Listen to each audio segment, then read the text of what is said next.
So when should I take off next? Because it just feels like anytime I take off, there's like big news and rumors and fun. I know when. How about Friday morning?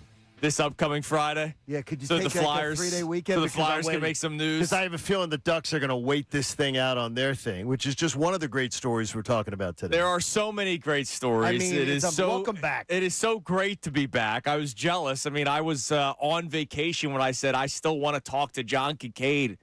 Right? Like, I was like, you know what? I got to go on the show when the Jaylen Brown trade happens. And then, of course, that leads to the LeBron rumors. Let me suggest to you, again, I say this to people in our business all the time.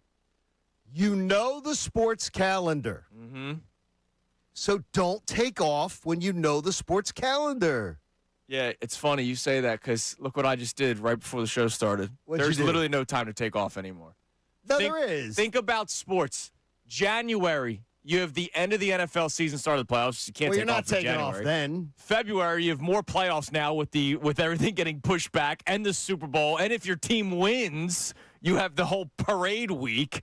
Oh, by the way, you have spring training and late signings because nobody signs anymore. You can take off that time. March, you have the new league year in football, so you can't take off any time in March. You can take off before the new year begins. But there's rumors already. There's legal tampering, John. You can take off during the rumors. April, you have opening day and that first month of baseball, plus the NBA and NHL playoffs start. Then. Nobody cares about the first week. Nobody cares. Nobody cares about the start of the NBA and NHL playoffs? No, which continue in May and then continue in June, leading to the draft. And we know post-June 1st now is a big day that you can't take off anymore.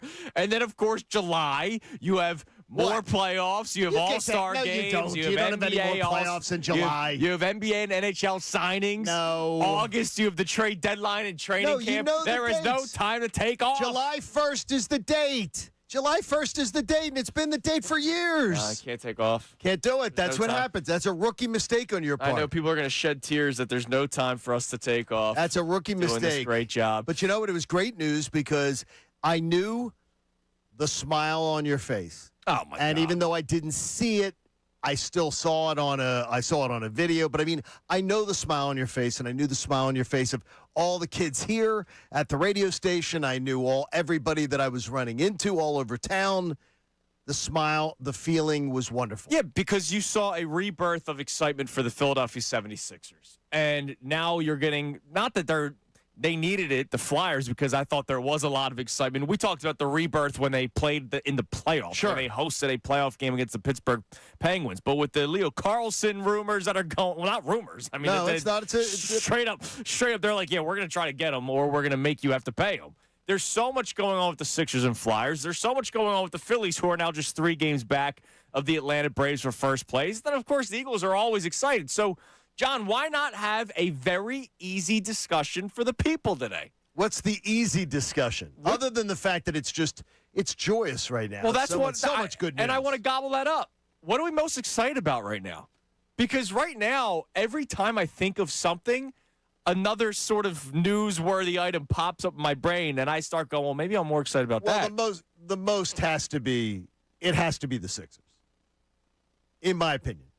Because the Flyers thing hasn't happened. And there's a really good chance that the Flyers thing doesn't happen. Sure. Leo Carlson, there is a really good chance is going to remain a member of the Anaheim Ducks. So that can't put them ahead of what we already know about the Sixers. The Sixers roster is improved so greatly over the team that limped off like a bunch of losers. And I'm going to say it, like a bunch of losers with no fight against the Knicks. To me, there is so much excitement over the way that roster looks just in and of itself. And much like you always said, wow, I'm always going to remember, no matter what I thought of Daryl Morey, you always would say, I remember the fact that Daryl Morey got out from under the Al Horford contract. Mm-hmm. Well, you're always going to remember that Mike Gansey came in here and said, oh, okay, I got out from under the Paul George contract. But what he did, he didn't just get out from under it, Andrew. He gave you real hope. He gave you real hope with the addition of Jaylen Brown. And now, I can't believe we're doing this again, but now with the excitement surrounding this roster, it's getting the attention of other people, including other free agents, including a big one, the King, LeBron James. Like, I mean, we have reached this point. Nobody knows that he's interested. That's the thing, is that nobody knows he's interested. I believe he is.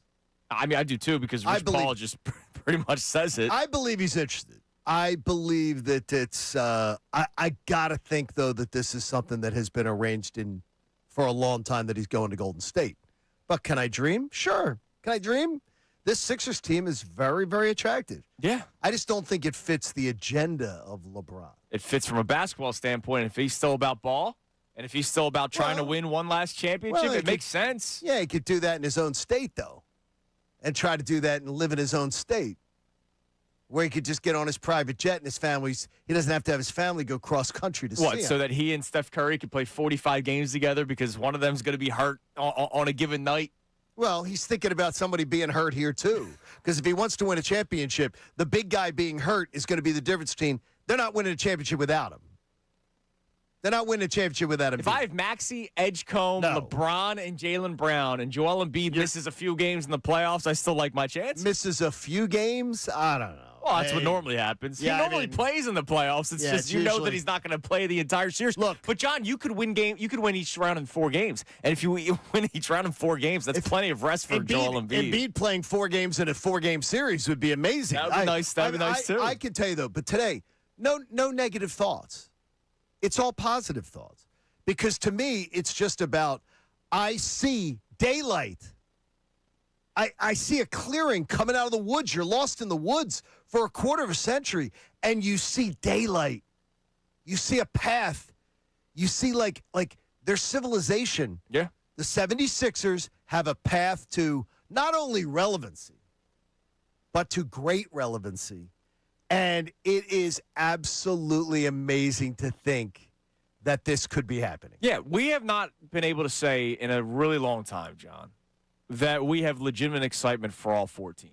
And I mean legitimate excitement. No, legitimate. Like, I'm always excited for a playoff series. Of course you are. Whether I think my team has a chance or not, I'm excited for a playoff series, because why wouldn't you be? Like, what are you going to do, not watch it just because you don't think they have a chance?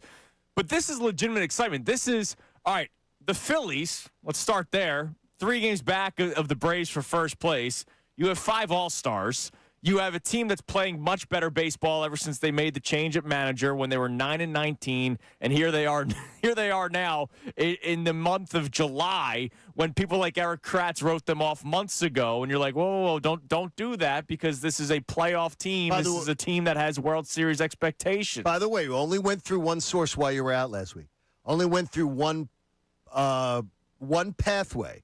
And did not get any response to getting Eric Kratz on the show. Oh, well, that's disappointing. Hopefully, Eric Kratz will come on the show at a later time, because I went through one thing, crickets.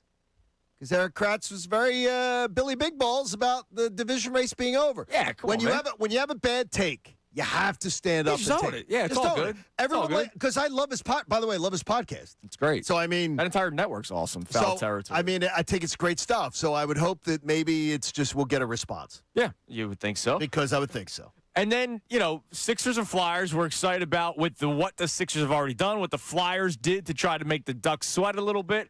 And then, John, I could make the case, because you know that there are Eagles fans where it's like Eagles first and every other team is not necessarily close. Of course you can. The Eagles are going into a season where we're once again talking about potential Super Bowl expectations and an offense that we're excited for. And we're right around the corner from training camp again. And you know that buzz is going to heat up again. It's coming right around the corner, dude. There are 4 teams in this city that you have legitimate excitement for, and it has been a really freaking long time since we've been able to say that. It's great to see. And more importantly, the other night, it was just, it's fun to dream. It's fun dreaming. And it's fun watching Boston cope.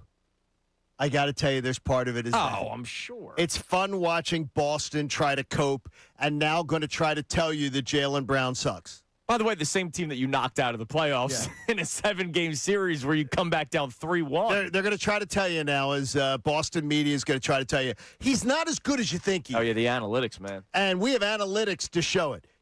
It is great watching Boston struggle with the fact is that every once in a while you screw up. And they put a public player, on the block, Everybody knew it. And then once that player's on the block, they know they couldn't bring him back. Yeah. And they had to take the best offer they could, and everybody else was just saying, nah, we're good. And the best offer was a couple of big first-round picks, but also a player that is 6 years older than him that never wanted to be here. So here's our question for you. At 610-632-0975 for the Davis Honda text line. You can feel the Davis difference. Check them out in Burlington. What's got you most excited right now? I mean, it's really simple. The answer is for you the same? Yeah. It's got to be Sixers, right? I mean, because I'm dreaming of LeBron James now. And See, now, yours is different than mine, though. See, now that's where it's different. You're dreaming about LeBron. I'm not even thinking about LeBron. Oh, I am. I'm thinking about what's, again, like I'm not thinking about Leo Carl. I'm not thinking about a 41-year-old guy. I'm thinking about the pieces that are actually going to be here that are already here. That now the Sixers have put together a legitimate roster. That's what I'm thinking about. They have a legitimate roster, and by the way, a roster that has an opportunity to look good for years to come. Oh, no, I'm excited about that. That should be the number one thing you're excited about. But if LeBron James comes here, man, that puts me over the edge. Well, no, that is. If Leo Carlson, I was already excited about the Flyers' Right, future. of course. If Leo Carlson comes here, and most Flyer fans and most hockey fans in this town do not know Leo Carlson. They wouldn't even have known his name the other day, I believe the majority of them. If you're a hockey fan, let me just tell you, he could be a transformational player for the franchise. He could be a guy that I would consider a top 10 to 12 player in the NHL in the next few years. And at a position where the Flyers have needed a top player right. for like ever. So to me, I look at it as what do we know that's already here? What the Flyers have done, I was already excited about. But what Mike Gansey's put together already, whether LeBron comes or not, I'll be thrilled to see a Sixers team built the way they are right now, whether LeBron is here or not. And I do believe they're good enough to win an Eastern Conference championship if certain things break their way. Certain things break their way, meaning can somebody not health, dedication. Can somebody show up and actually be a dedicated professional to their health, to doing all the right things? Hasn't Joel Embiid done that the last 2 years? No, he hasn't been a dedicated professional. He hasn't been showing up on time. Hasn't been showing up for meetings on time. Has been doing that same crap that he's been doing his whole career. Hopefully you don't have to have team meetings to say, hey, start acting like a professional. You're a grown man and you don't even know how to act like a professional. Hopefully Joel can say, hey, we got enough guys in this building who want to win a championship. Let's start acting like one. Sixers are one on-time Joel Embiid away from winning a championship. No, dude, stop. You don't think the best player in your franchise, the highest paid player in your franchise, should be showing up on time and doing the right things? He probably should be doing that. Stop. That's what he should have been doing. Maybe Jaylen Brown will get him to do that. Maybe LeBron James will get him to do that. Well, that's what I'm saying. And it would be a shame that it would take a newbie to come in here and convince the guy to finally do the things that he was expected to do his entire career. Well, he's a champion. And Tyrese Maxey doesn't have to be the one to constantly, let's have a team meeting to tell him about it. Austin, I think the question's easy for you considering what you're wearing this morning. What's going on? Austin Jones in for Connor today. Connor will be back tomorrow. Austin slept here last night, I'm convinced. Very simple question. What's got you most excited right now? And it doesn't have to be a specific team. It could be, to me, it's LeBron. Like, look. Jaylen Brown's old news now. If I can get LeBron James here with this team, look out. I will be. You might hate me by the end of the summer. I could not hate if the Sixers get LeBron James. It's going to be you and me locked arm with a Jaylen Brown jersey and a LeBron James jersey because we're going to be fired up, and all you're going to hear every single day on Kincade and Kincade, maybe, and Salciunas. Well, no, because LeBron could be here before you leave. You never know. No. LeBron would be here before I leave. So every morning it's just going to be. That's all it's going to be, man. I would do the show with the song underneath on a loop. 4 hours. Oh yeah. Hey, music bed. Easy, but seriously though, as long as people aren't calling up going, play the song.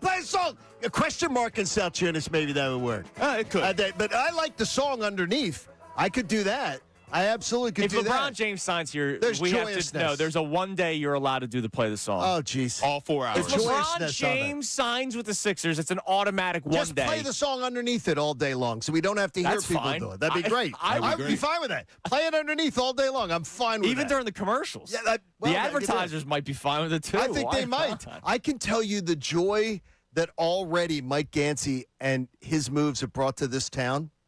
It's palpable. brought to this radio station. Yeah, I can tell you that. I can tell you that.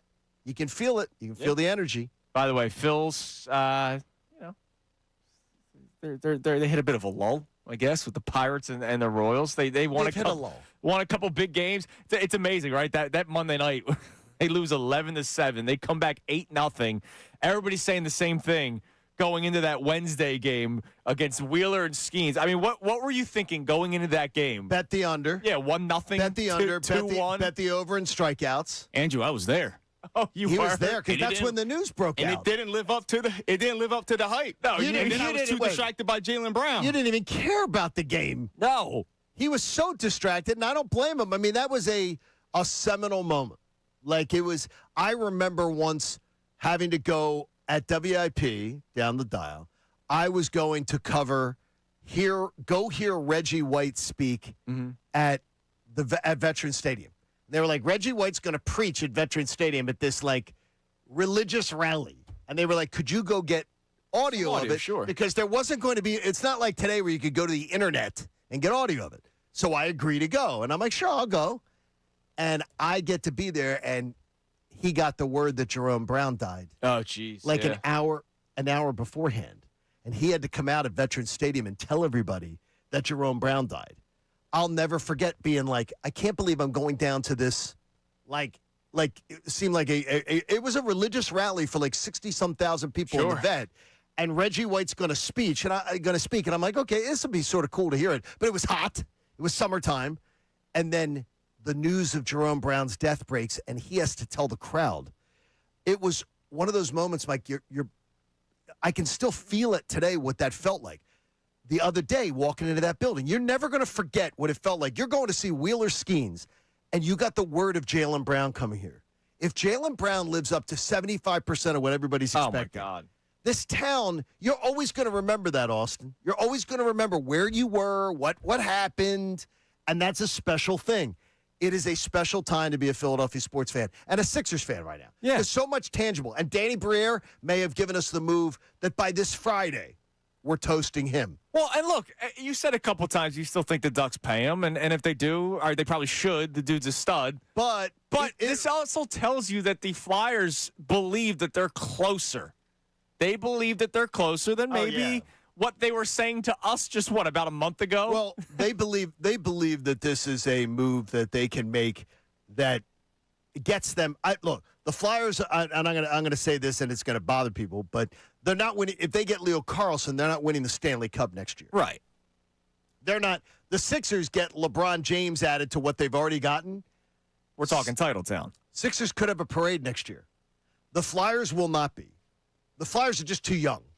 They'd be too young. But the Flyers' excitement and the Flyers' potential for the future would be so great. It would just be awesome. Like, it'd be just so much fun to watch. It's a totally different kind of excitement. But the Sixers would be knocking on the door. Yeah. We're almost kicking. You bring LeBron here, you're almost kicking the door in. The Flyers would start, hey, now we start our progress towards knocking on the door and trying to get something done. But more importantly, winters in Philadelphia. By the way, winter sucked this year in Philadelphia, despite the two sports teams making the playoffs. Winter was terrible. It was a death knell with all that snow and all that ice and all that terrible. Well, man, if I was trapped in my house and I had to watch those two teams play. Flyers, Sixers every other night. You tell me Carlson's here. The Sixers, Jaylen Brown-led Sixers are here. Oh, and then you potentially throw in LeBron James. I'd welcome two blizzards. Every other night. I'll live in a hotel if I have to. Every other night it would be, you'd never turn, and by the way, you never turn off the Fanatic, too, if you're in your car. Oh, yeah. Because during the wintertime, it'd just be, okay, what games? Oh, the Flyers tonight, Sixers tonight, Flyers tomorrow night, Sixers tomorrow night.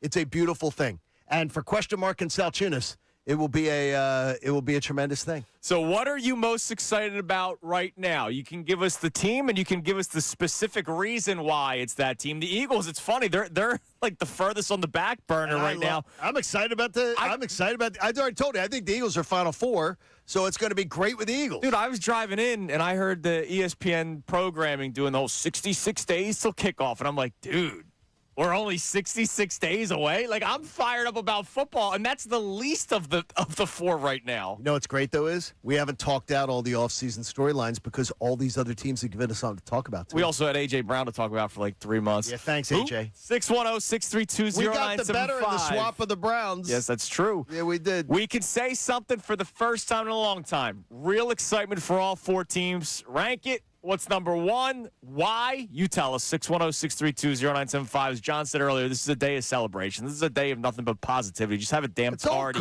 It's all good news. I don't want the July 4th festivities to be over. Let's continue it on July 6th. Why not? 76. 76ers Day. How about that? All right, coming up next. How real is the LeBron hype, John? I think it's real. Does it feel more real than last time we got to truly have the conversation? That answer is yes. And we will get into that coming up next. It is Kincade and Salciunas here on 97.5 The Fanatic. Hey, my friends at Dan White & Associates have been in business for around 4 decades. And what do? They specialize in retirement and financial planning. So much like our winter sports teams, they like to plan ahead and hopefully plan ahead for like great times and good times. Well, you have to do that by addressing each of your clients' needs individually. And that's what Dan and his team have been doing for a long time. They stress test your retirement plan if you're getting closer to that, or they can help you set up the financial guardrails that help you reach all of your financial goals that you want. They can help you create income in retirement, too, that is going to help you support the lifestyle that you're looking to live, because you're going to want to find certainty in your financial future. Because finances in retirement, let's just say they can be a little bit overwhelming for people to talk about, but not with Dan White and his team. They can make you make sense of the most unique situation that anyone ever faces, your retirement. And look, they have offices in Glen Mills, Middletown, and Lewis, Delaware, and they'll offer you a complimentary no-risk consultation. Or you can visit one of their educational seminars, go for a great meal, see what the team has to offer, and then you're going to want to meet with them personally. Check out danwhiteandassociates.com on the web and find out what I already know. These people, they're going to take a different approach. You're going to feel comfortable, and then that first money conversation is going to make you feel better about your future. Now on 97.5 The Fanatic Sports Update. The Phillies aren't royal. I'm Austin Jones with the Fanatic Sports Update. This update's brought to you by Corona. Join Ray Dunn this Thursday from 4 p.m. to 6 p.m. at Great American Pub in Conshohocken for the final Modelo match night. Enjoy Modelo specials, exclusive giveaways, and your chance to win great prizes. Details at 97.5 The Fanatic. The Warriors tied the weekend series so far with the Phillies at 1 game apiece. Aaron Nola did have a strong start overall as he went 7 innings for the first time since April 3rd. Here's Aaron Nola on his start. I mean, other than the first inning, stuff felt pretty good today. Mixing pretty well. Stubby caught a really good game back there. Felt pretty good. I don't think he had any walks, which is a plus. But, yeah, tough loss. Christopher Sanchez takes the mound today for the series win against Noah Cameron. Today's first pitch is going to be set at 2:10. 5 Phillies have been named to the All-Star game. Christopher Sanchez, Johan Duran, Brandon Moss, Kyle Schwarber, and Bryce Harper are all going to be in Philly for the game. The Flyers made some news over the weekend by tendering an offer sheet to Anaheim Ducks center Leo Carlson for 5 years worth $18 million per year. The Ducks have until Friday to match the offer, and if they don't, the Flyers will trade their first-round pick for the next 4 seasons to the Ducks. And Phil Balogun had his red card rescinded and is able to play tonight for Team USA as they play Belgium in Seattle, with the match starting to set at 8 p.m. I'm Austin Jones, your home of the Sixers, Flyers, and Union, 97.5 The Fanatic and the Fanatic app.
Fanatic app. This hour of Kincade Salciunas is presented by Bradford White Water Heaters. Bradford White, they're here for the pro. All right, how real is it?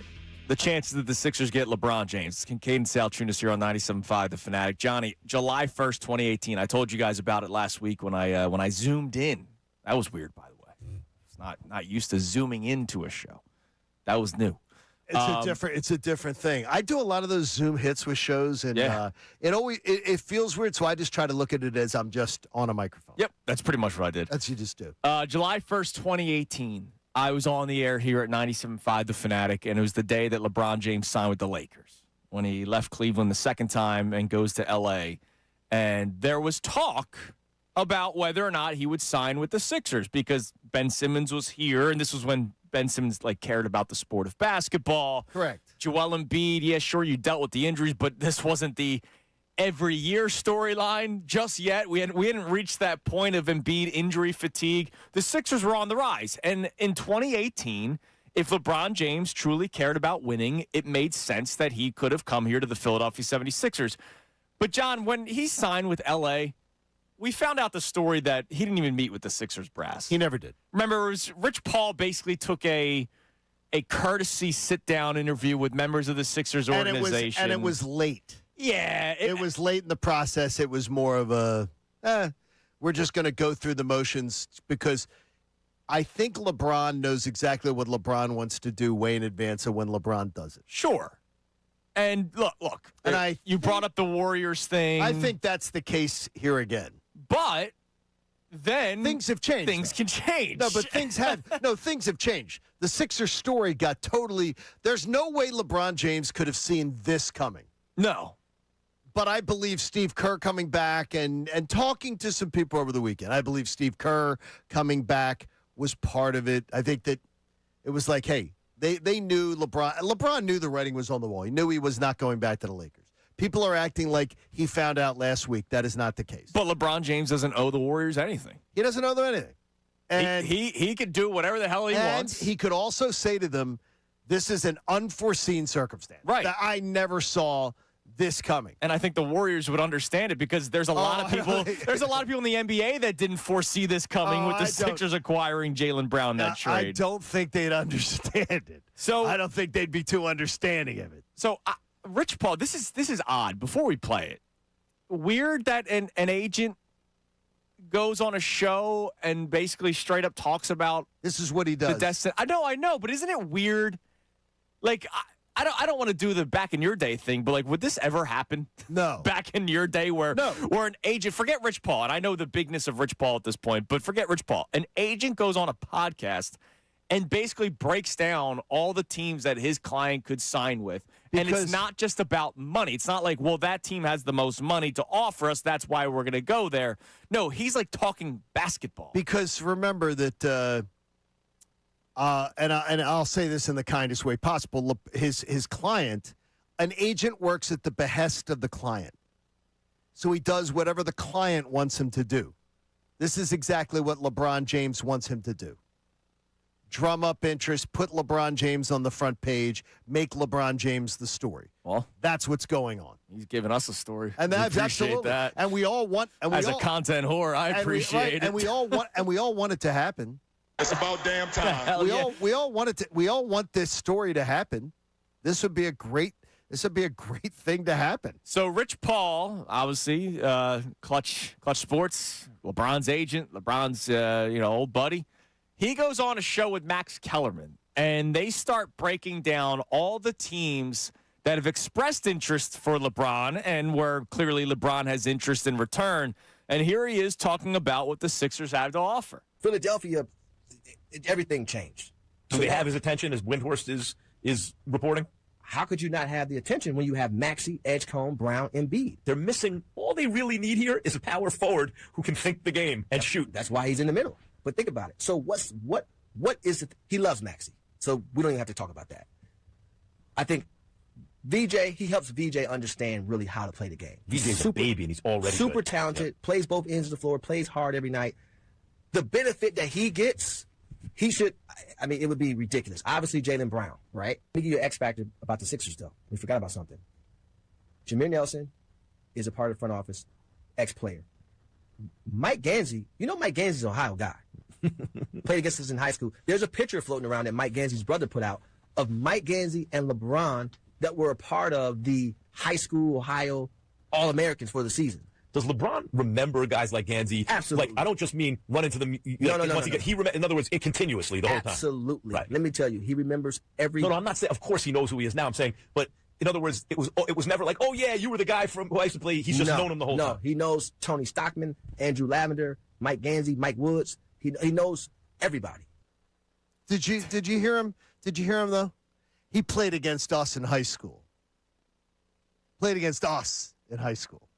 Oh, I got you. You hear that? It's like he inserts himself into whatever. there. I Like, mean, like whatever. dude, shut up. For the amount of Just money shut that up. he's made LeBron James, No. He's talking about he played LeBron against was us. making that money Played regardless. against just us, saying. and yes, he would have made that money if he didn't.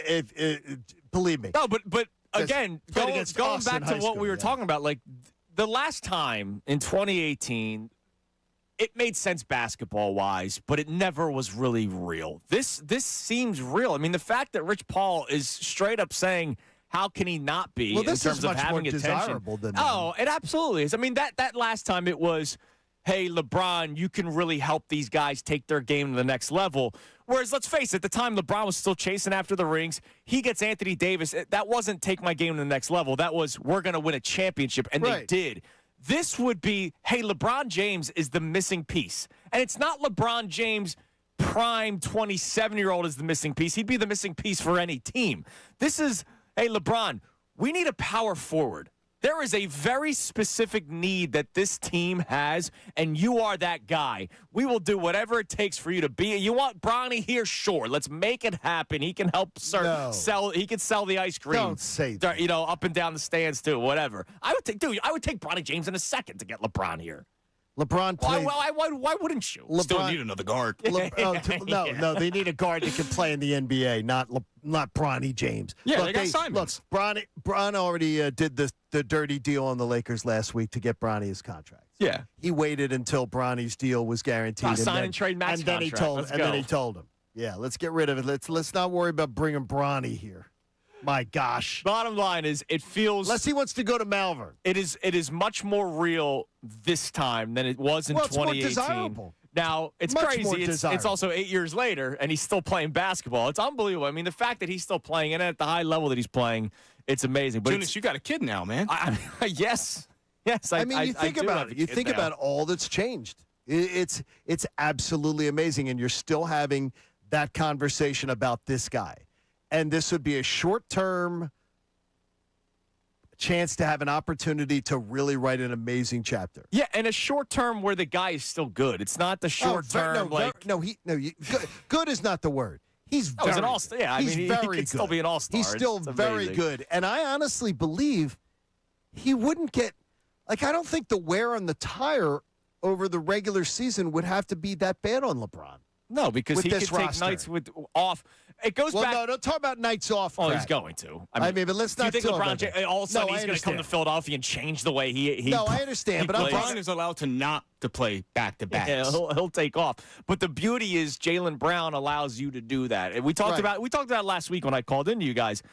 The Jaylen Brown edition, even when Embiid's out, you still have a chance. Paul George wasn't carrying the Sixers. Like, Paul George was a role player at the Sixers. He didn't want to be here. Right. Jaylen Brown, if Joel Embiid misses 3 games, Jaylen Brown can win you those 3 games because he still has Maxey and Edgecombe alongside with him. So what do we have on the Davis on a text line, Austin? 610-632-0975. What are you most excited about right now? By the way, shout out to our listeners from England. We have Sam from England. Hopefully our man Sam enjoyed Kieran. himself. Hopefully Sam enjoyed himself last night. Yeah, with the big win for England last night, taking out Mexico. So shout out to our listeners from across the pond. What do we got, Austin? Alrighty, this is from Sinclair. They said, I actually have a reason to watch basketball next season. Thank you, Mike Gansey. I would still try to trade Embiid, but getting JB for Paul George is an amazing feeling. I've been talking to Sinclair about the Sixers for years, and he's been done with Embiid, kind of like you, for a really long time. Appreciates fighting through things and all that kind of stuff, but there have been people that are fatigue is the right word. Well, the fatigue of the unprofessionalism is just enough for me, and it's enough. It's wasted. I'm always going to look at it as a wasted opportunity. And to me, I've had enough of that. And I would honestly like to see a LeBron and a Jaylen Brown be able to teach these young guys and bring these young guys along. I'd much rather have that than because I don't believe they're learning from Embiid. Because Embiid doesn't have anything to teach them. He has nothing on his resume to teach them. He's got an MVP. He's got an MVP, yeah. Come on, John. You can roll your eyes at it all you want. He's a league MVP. He can say to people, "Yeah, I won an MVP in the National Basketball Association." That's not something to just ignore and his and leadership. What I'm saying is he's leading players. What can he lead players to do? By example. No, he is not a lead by example guy. He's exactly the opposite. He's exactly the opposite of what you want young players to be done. He's the last thing you want young players to do. Be late. Be lazy. Be fat. I thought today was a day of all positivity. You said that 25 minutes ago. No, because now you're making up fairy tales. I'm not going to let fairy tales go by. No. John Kincade, 25 minutes ago. Today's a day of positivity. As long as fairy tales don't get inserted Let's rip into Joel the conversation. Embiid sucks. You're bringing up fake stuff. Now, it's no fake stuff. Let's stick to the real stuff. Still won an MVP, though. Oh, yeah, that's that is true. Woo! Hang a banner. We might. Hang a banner. We don't have much else to hang. Like those stupid Wings banners and Villanova banners. Coming up next, a conversation I had with a Sixers fan this weekend, Johnny, and I went to mock him with somebody else. And that somebody else agreed with him. You were mocking him? And I need to know how many of you are out there. It's Kincade and Salciunas, 97.5 The Fanatic. Got something to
Fanatic and the Fanatic app.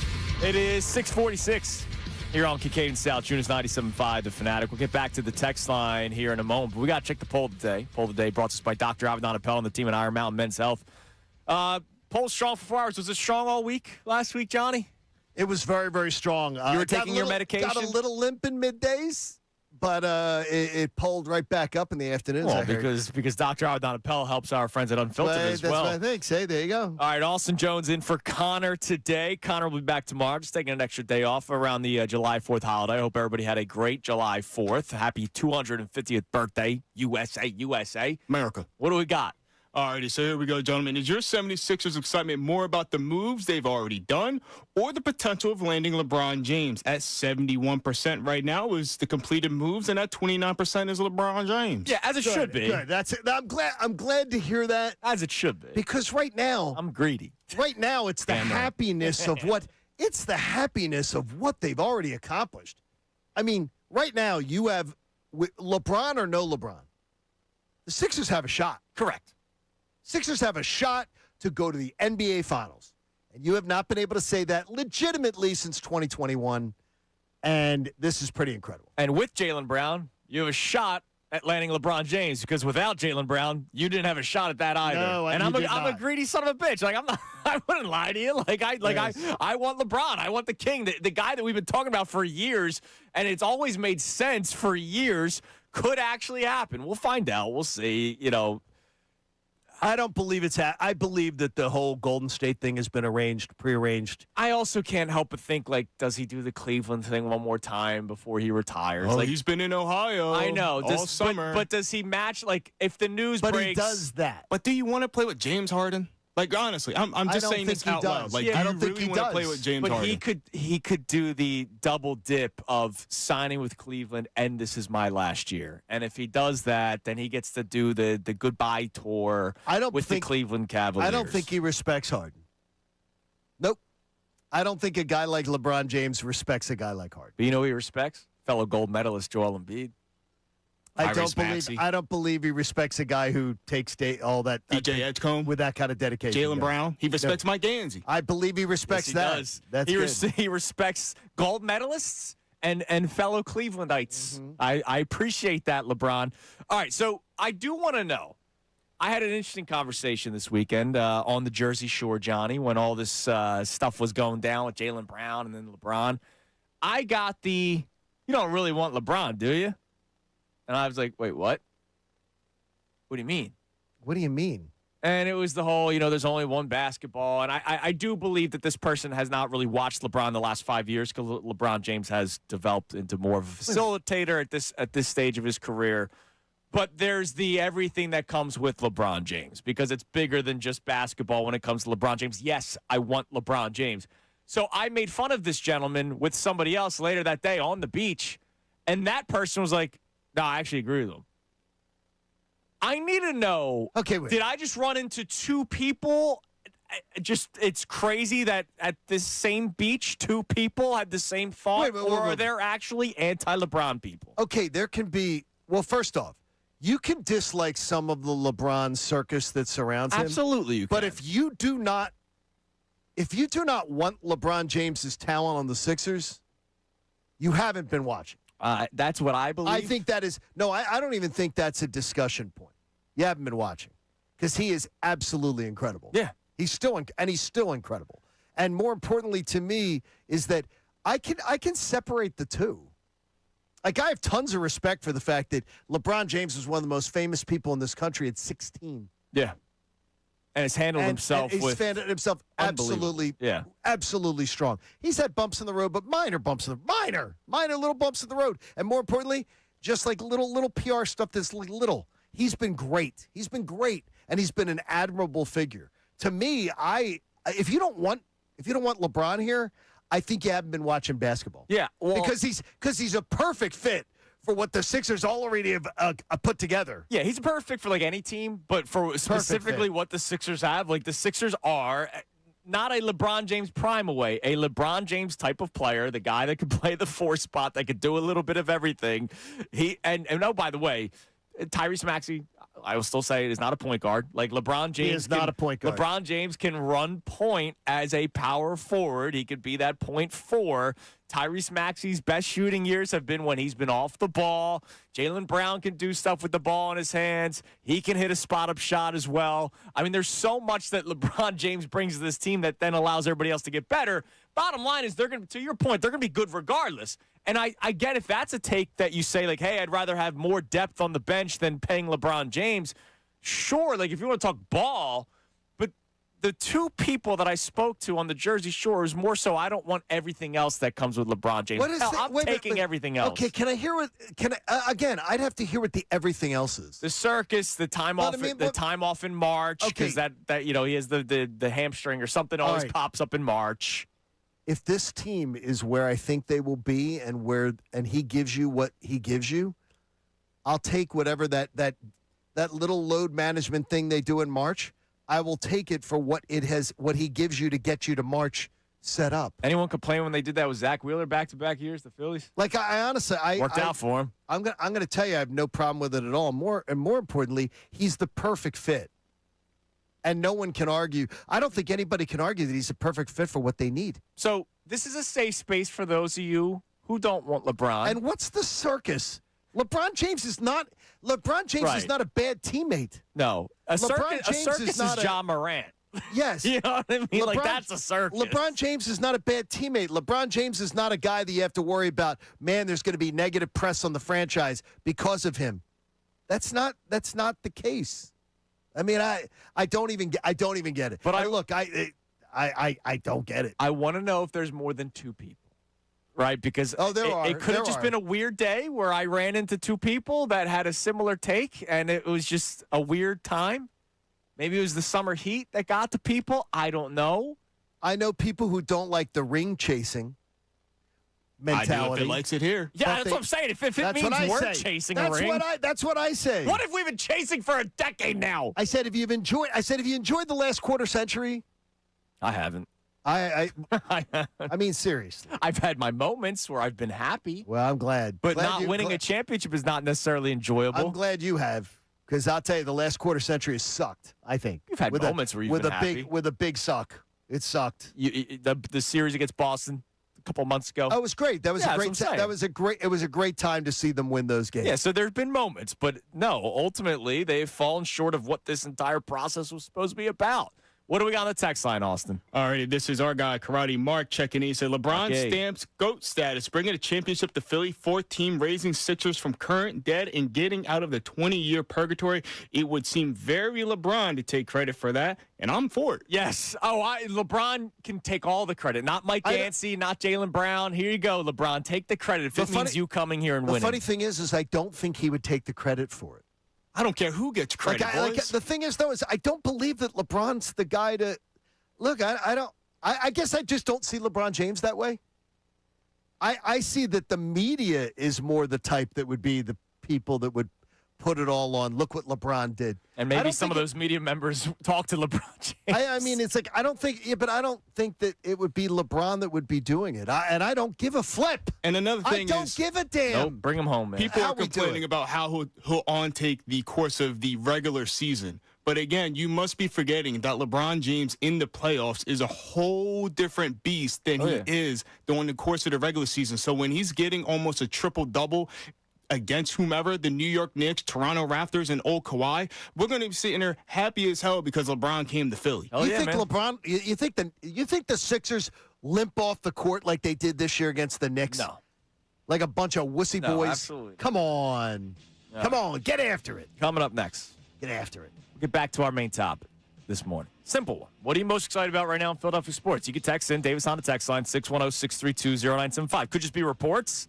Could be actual current events. But there is something that we need to talk about, though, when it comes to the Sixers and all this buzz. And I'm going to have to look in the mirror when I say this. We don't have a mirror in the studio. I'll look at – this kind of has a glare. I'll look at that when I say it. Because I think a lot of people are going to need to hear this, Johnny. It's Kincade and Salciunas, 97.5 The Fanatic. Now on 97.5 The Fanatic Sports Update. The Phillies aren't royal. I'm Austin Jones with your Fanatic Sports Update. The Royals have tied the weekend series so far with the Philadelphia Phillies after winning yesterday. Aaron Nola did have a strong start overall as he went 7 innings for the first time since April 3rd. Here's Nola on his start. I mean, other than the first inning, stuff felt pretty good today. Mixing pretty well. Stubby caught a really good game back there. Felt pretty good. I don't think he had any walks, which is a plus. But, yeah, tough loss. Christopher Sanchez takes the mound for the series win today against Noah Camara. Today's first pitch is going to be set at 2:10. The Phillies have 5 All-Stars this season. Christopher Sanchez, Johan Duran, Brandon Moss, Kyle Schwarber, and Bryce Harper. The Flyers made some news Friday as they sent an offer sheet to Anaheim Ducks center Leo Carlson for 5 years worth $18 million per year. The Ducks have until Friday to match the offer, and if they don't, the Flyers will have to trade their first 4-round draft picks over the course of the next 4 seasons. Phil Barligan has had his red card rescinded and is able to play tonight for Team USA against Belgium. And the match is going to be set at 8 o'clock. This update is also brought to you by Mattress Firm. Need better rest? Let Mattress Firm sleep experts match you with the perfect bed at the 4th of July sale. They make sleep easy. I'm Austin Jones, your home of the Sixers, Flyers, and Union, 97.5 The Fanatic and the Fanatic app.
It is 7 a.m. here on Kincade Salciunas 97.5, The Fanatic. And, man, once again, Philadelphia, center of the sporting universe.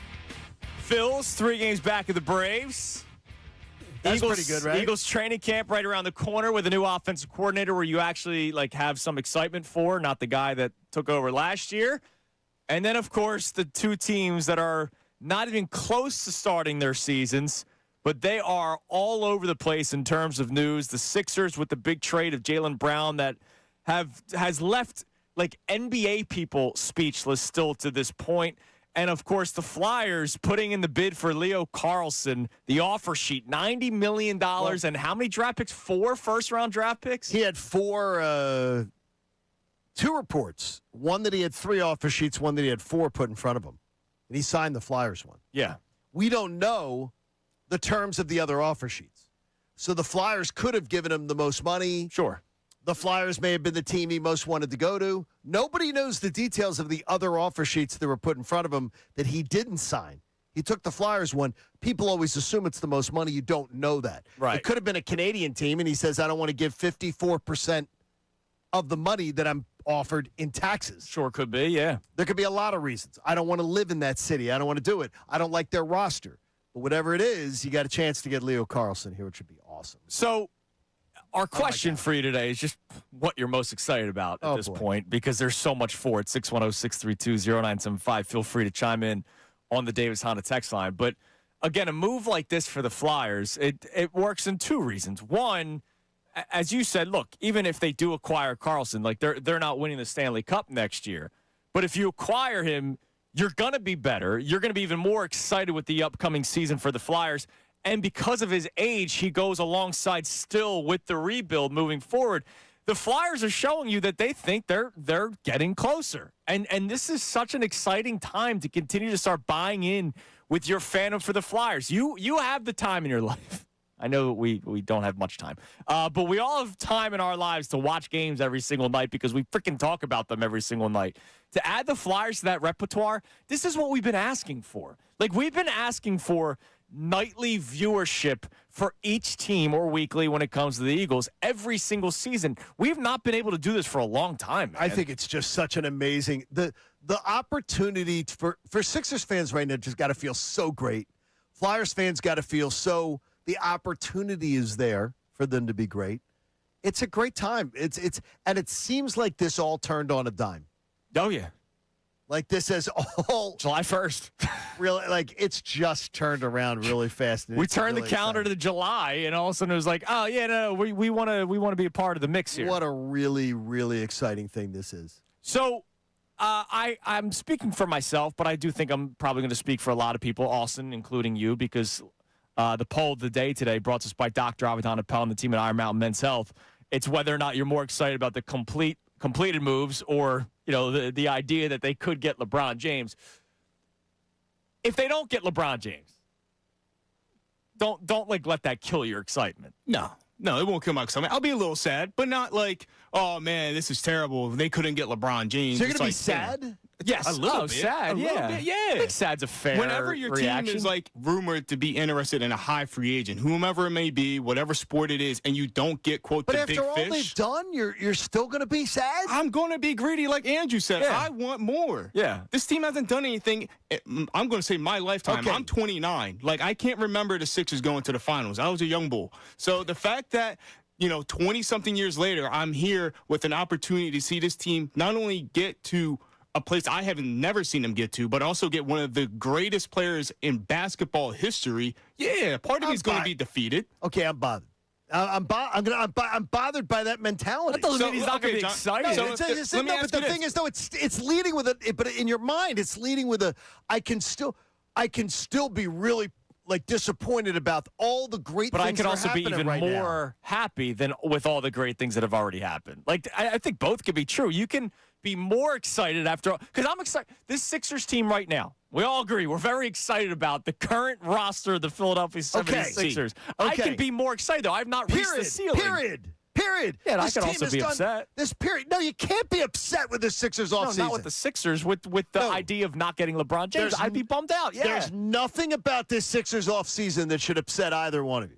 That's just my opinion. No, not upset, like angry. No. Upset you, though. That make you feel like, oh, I'm down. There's nothing that should. Because right now, you have a chance to go to the finals. Right now, LeBron never even enters this conversation. You got a chance to go to the finals. Correct. You guys should be absolutely just thrilled. I will be thrilled. And that should be period. End of story. But if they get LeBron James, I could say I'm even more thrilled. It would be awesome. If that bastard in his pajama pants hadn't spun $1 on the wheel, I might have gone to the showcase. And I might have won more money on The Price is Right. But I didn't let that ruin what was a great day. I had a great day, and it was awesome. It's like everything could always be better. But the thing is, right now, the Sixers are giving you so much. And you know what? Whatever happens, I'm a happy camper, dude. Right now, I'm on a really the happy camper. FanDuel Sportsbook app, I wonder where your odds are at. The Sixers are tied with the Raptors and T-Wolves for fifth best championship odds. The two teams in the Eastern They were Conference fifth ahead of best. them, Knicks and Celtics. They were Knicks and Celtics were ahead of them, and I was shocked yesterday because I did check that for my notes for the show today. They were ahead of them as of yesterday. They were ahead of them, and I didn't really understand the Celtics being ahead of them still. I really didn't. Yeah. I don't get it. I don't really get it. So someone's going to have to explain that one to me, I guess. That doesn't make sense to me. Can you?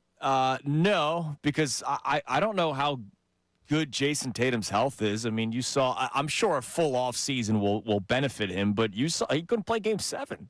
the guy couldn't play Game 7 in the first round series. Like I don't really understand that one. That's the one that I truly don't understand. Is that the Knicks? I'm going to give the Knicks their due. The Knicks are the world champs. Yes, they deserve to be higher than the Sixers. And you have to knock them over. By the way, I don't understand why we're not hearing about the Knicks being interested in LeBron. Because they already won the title. That's what Rich Paul said. If the Knicks didn't win the title, he probably would be interested in going there. So that he could be the guy that took New York over the hump. I mean, that's been a talking point for like 3 years now, and it never happened because he never left L.A. So that's probably what it is. And it's because let's face it, LeBron has... It would be KD-esque. Yeah, but LeBron also has motives, right? With any decision that he makes, he has motives. And I think it's what makes him great. Yeah. And you know what? The career he's put together, dude, have all the motives you want. Have all the motives you want. Because the motive for New York was LeBron James, the guy that got New York to the mountaintop. LeBron's the guy that got the Knicks there. But to Austin's point, because they won, well, Rich Paul straight up said it, because they won, he doesn't need to do that. Could you imagine if on the 250th year of the United States of America, LeBron James went to the Philadelphia 76ers, a historic organization in terms of the NBA, and he broke that streak? Because now that the Knicks got to the Eastern Conference Finals and got to the NBA Finals, their streak of how many years was it? 53. 53. That's now gone. The Sixers have longer than the Flyers, by the way. Yes. The Sixers have now one of the longest streaks in the NBA of not getting to the NBA Finals. They do. And it's a big market, right? Yeah, it's one thing if you're Memphis, but it's another thing if you're Philadelphia. If you're LeBron James, you could be the guy that takes you over the mountaintop. There's motives with everything LeBron James does, and I'm fine with it. By the way, if anybody rips LeBron James about having motives, don't we all? Yeah, and I'm just going to tell you, you've probably never been great. You've probably never been great. You've probably never aspired to be great. You should have motives in life. Hell yeah, man. And LeBron, have all the motives you want. I admire the hell out of LeBron James. I mean, I look at LeBron James' career and say, at 16 years old, he was told, you're going to be the next Jordan. You're going to be the next great thing. And all he did was freaking deliver on it. How can you not admire that? Yeah, because look, no matter if you like the guy, no matter if you like he's much more about the packaging as far as all the other stuff, the glitz and glamour. And look, but who gives a damn? He's always been about winning to me. He's been about basketball, and he's delivered to me as a sports fan. I admire the hell out of it when somebody has all the expectations of the world on their shoulders and they deliver. I can't help but go, dude, that's amazing. Look, when he went to L.A., That's there amazing. were people that thought he was only going there to be able to have the production company and all this. And look, part of that may be true. Part of that was true. But what did he do? He won them a championship 2 years later. And make all the jokes he won about the Mickey Mouse and the bubble and all that kind of stuff. I don't think. But he won a championship. Like you can't take away the NBA championship that LeBron James and the Los Angeles Lakers won in the bubble in 2020. They won a title. He did what he was supposed to do going to LA. Now, I'm sure there's some Lakers fans that have been left disappointed in terms of the long run of LeBron James in LA, but part of that was their roster. Like, their roster sucked. This one's good. The Sixers roster is good. Going back full circle, whether they get LeBron James or not, this roster is a championship contending roster when healthy. With LeBron James, you just give yourself even more of a chance at it.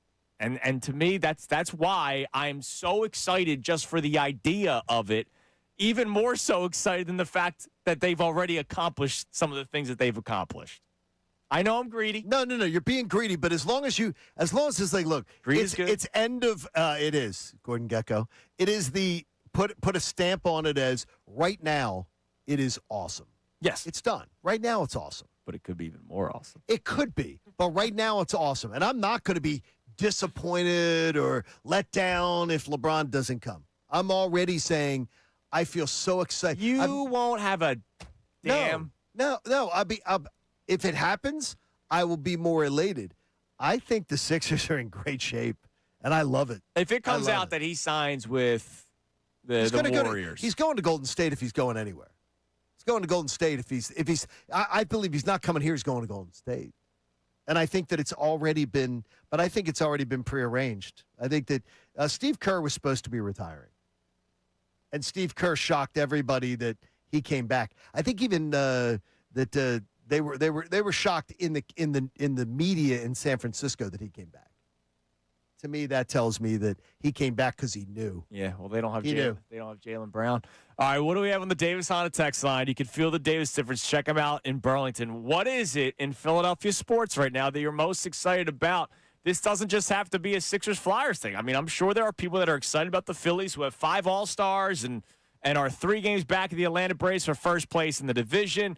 Eagles training camp is right around the corner. I just saw an article from NBC Sports Philadelphia pop up on the timeline. They're doing their countdown at training camp. And then once again, the Eagles are going to be Super Bowl contenders. And if Sean Mannion's offense is good as advertised, then they are legitimate contenders. We're right around the corner for that. What do we got on the text line, Austin? This is from Sub Glenside. LeBron would love to come to Philly and play with Embiid. Days off, LeBron invented load management.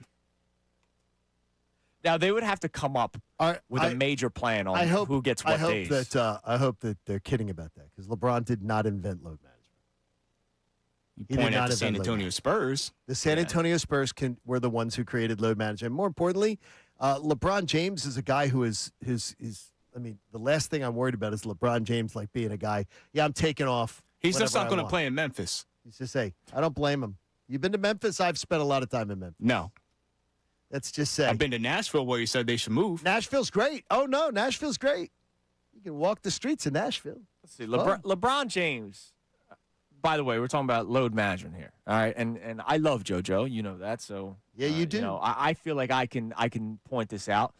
Embiid the last couple of years has not been playing many games. 38 last year, 19 the year before that, 39 the year before that. The last time he played at least 60 games was in 2022. LeBron James at the age of 41 played 60. At the age of 40 played 70. At the age of 39, we're talking about load management, he played 71 games. He took 11 games off 3 years ago. Played 70 and then 60. And last year he was like legitimately hurt at times. He had the old man sciatica bothering him in the beginning of the season. Yes, that's right, the sciatica. But we're talking about load management, all that kind of stuff. His is like real load management. Joel Embiid's is injury or he's going to take a week off. LeBron James might be, I'm going to take this game off, but I'll play the next 5 to 6 games for you. So the Sixers would just have to be strategic, but let's not act like LeBron James is missing 20 games a year. The last time he played under 60 games was 2022.